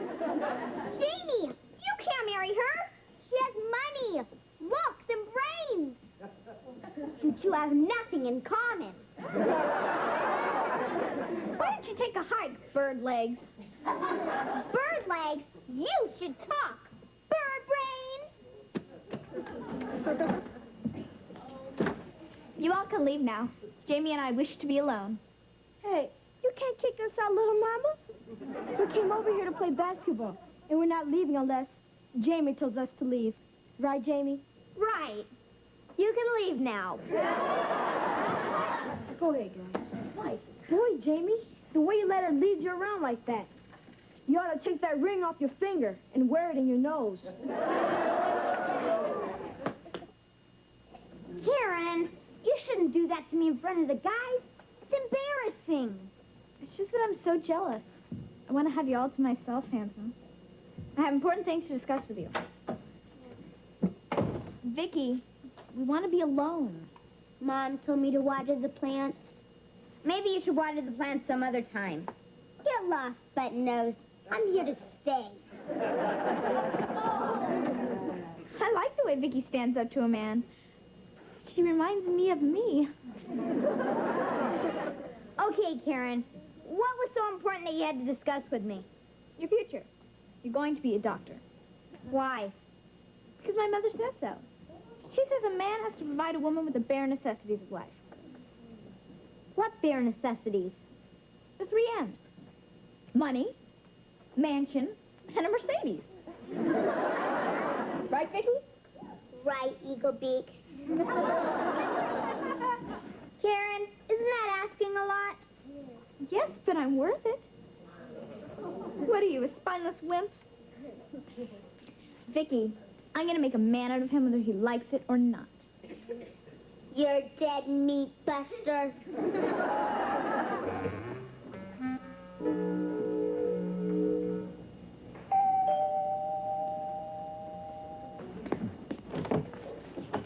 Morning, Lawson. Mr. Jennings, what a surprise. Please, please come in. Joan, I'd like you to meet Mr. Jennings, my new boss at the office. This is my wife, Joan. Well, it's nice to meet you, Mr. Jennings. Oh, Harold. And this is my wife, Cynthia. Mrs. Jennings. And who's this handsome young guy here? Introduce yourself to your father's employee. Hi, I'm my son, Chip. Hi, Chip. How you doing? We just dropped by to Pick up Karen. Oh, she's in the backyard with Jamie and Vicky. Who's Vicky?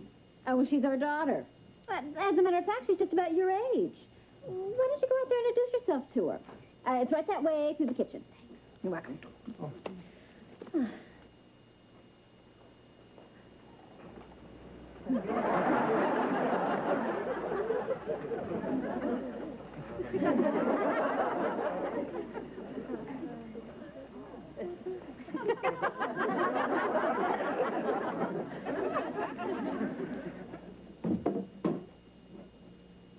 Oh, hi. I'm Chip, Karen's brother. Hi, I'm Vicky, Jamie's sister. Wow, you're pretty. I'm also adorable. I'll say, I can feel sparks between us already. Sparks between us. You can feel them too? Can I kiss you on the cheek? You can kiss me on the cheek.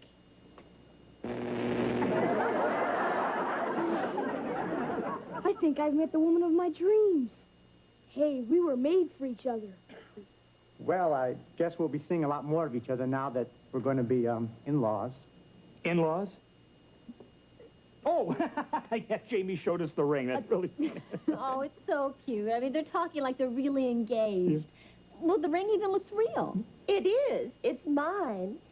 We really must sit down one evening and talk about the wedding plans.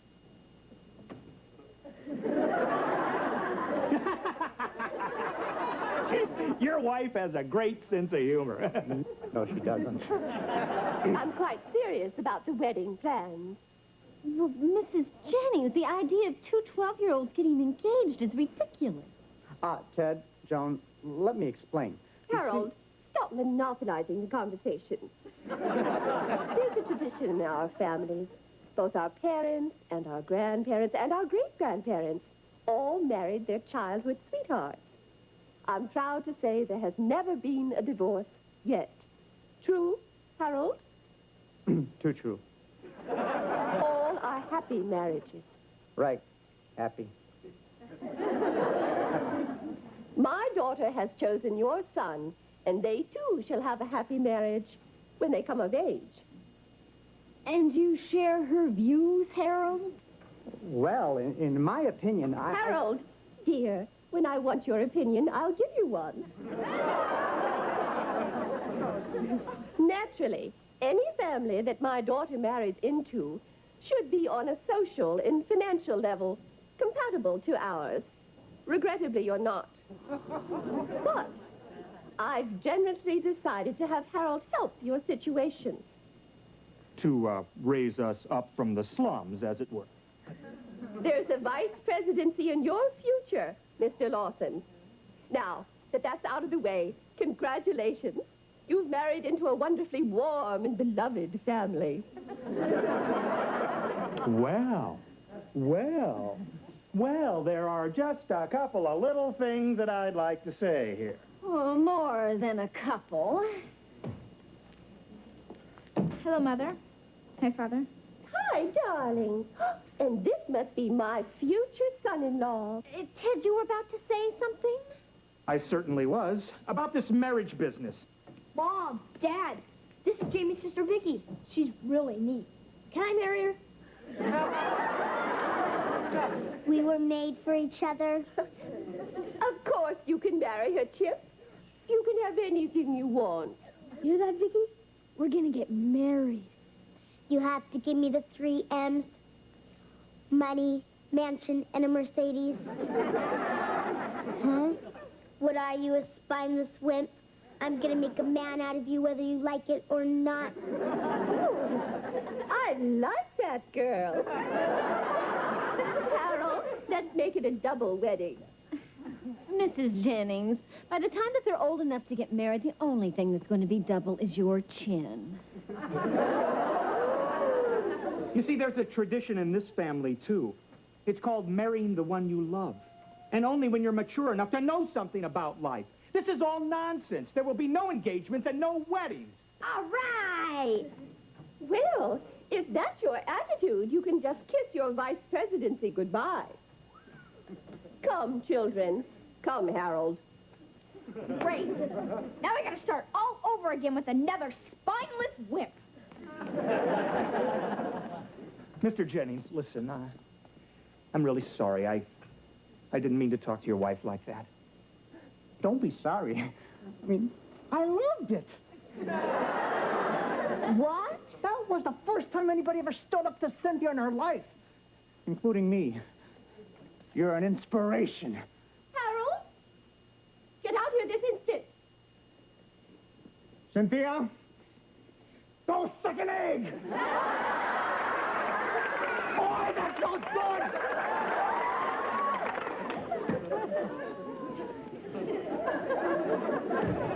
I'm gonna go find some soap and get this ring off my finger.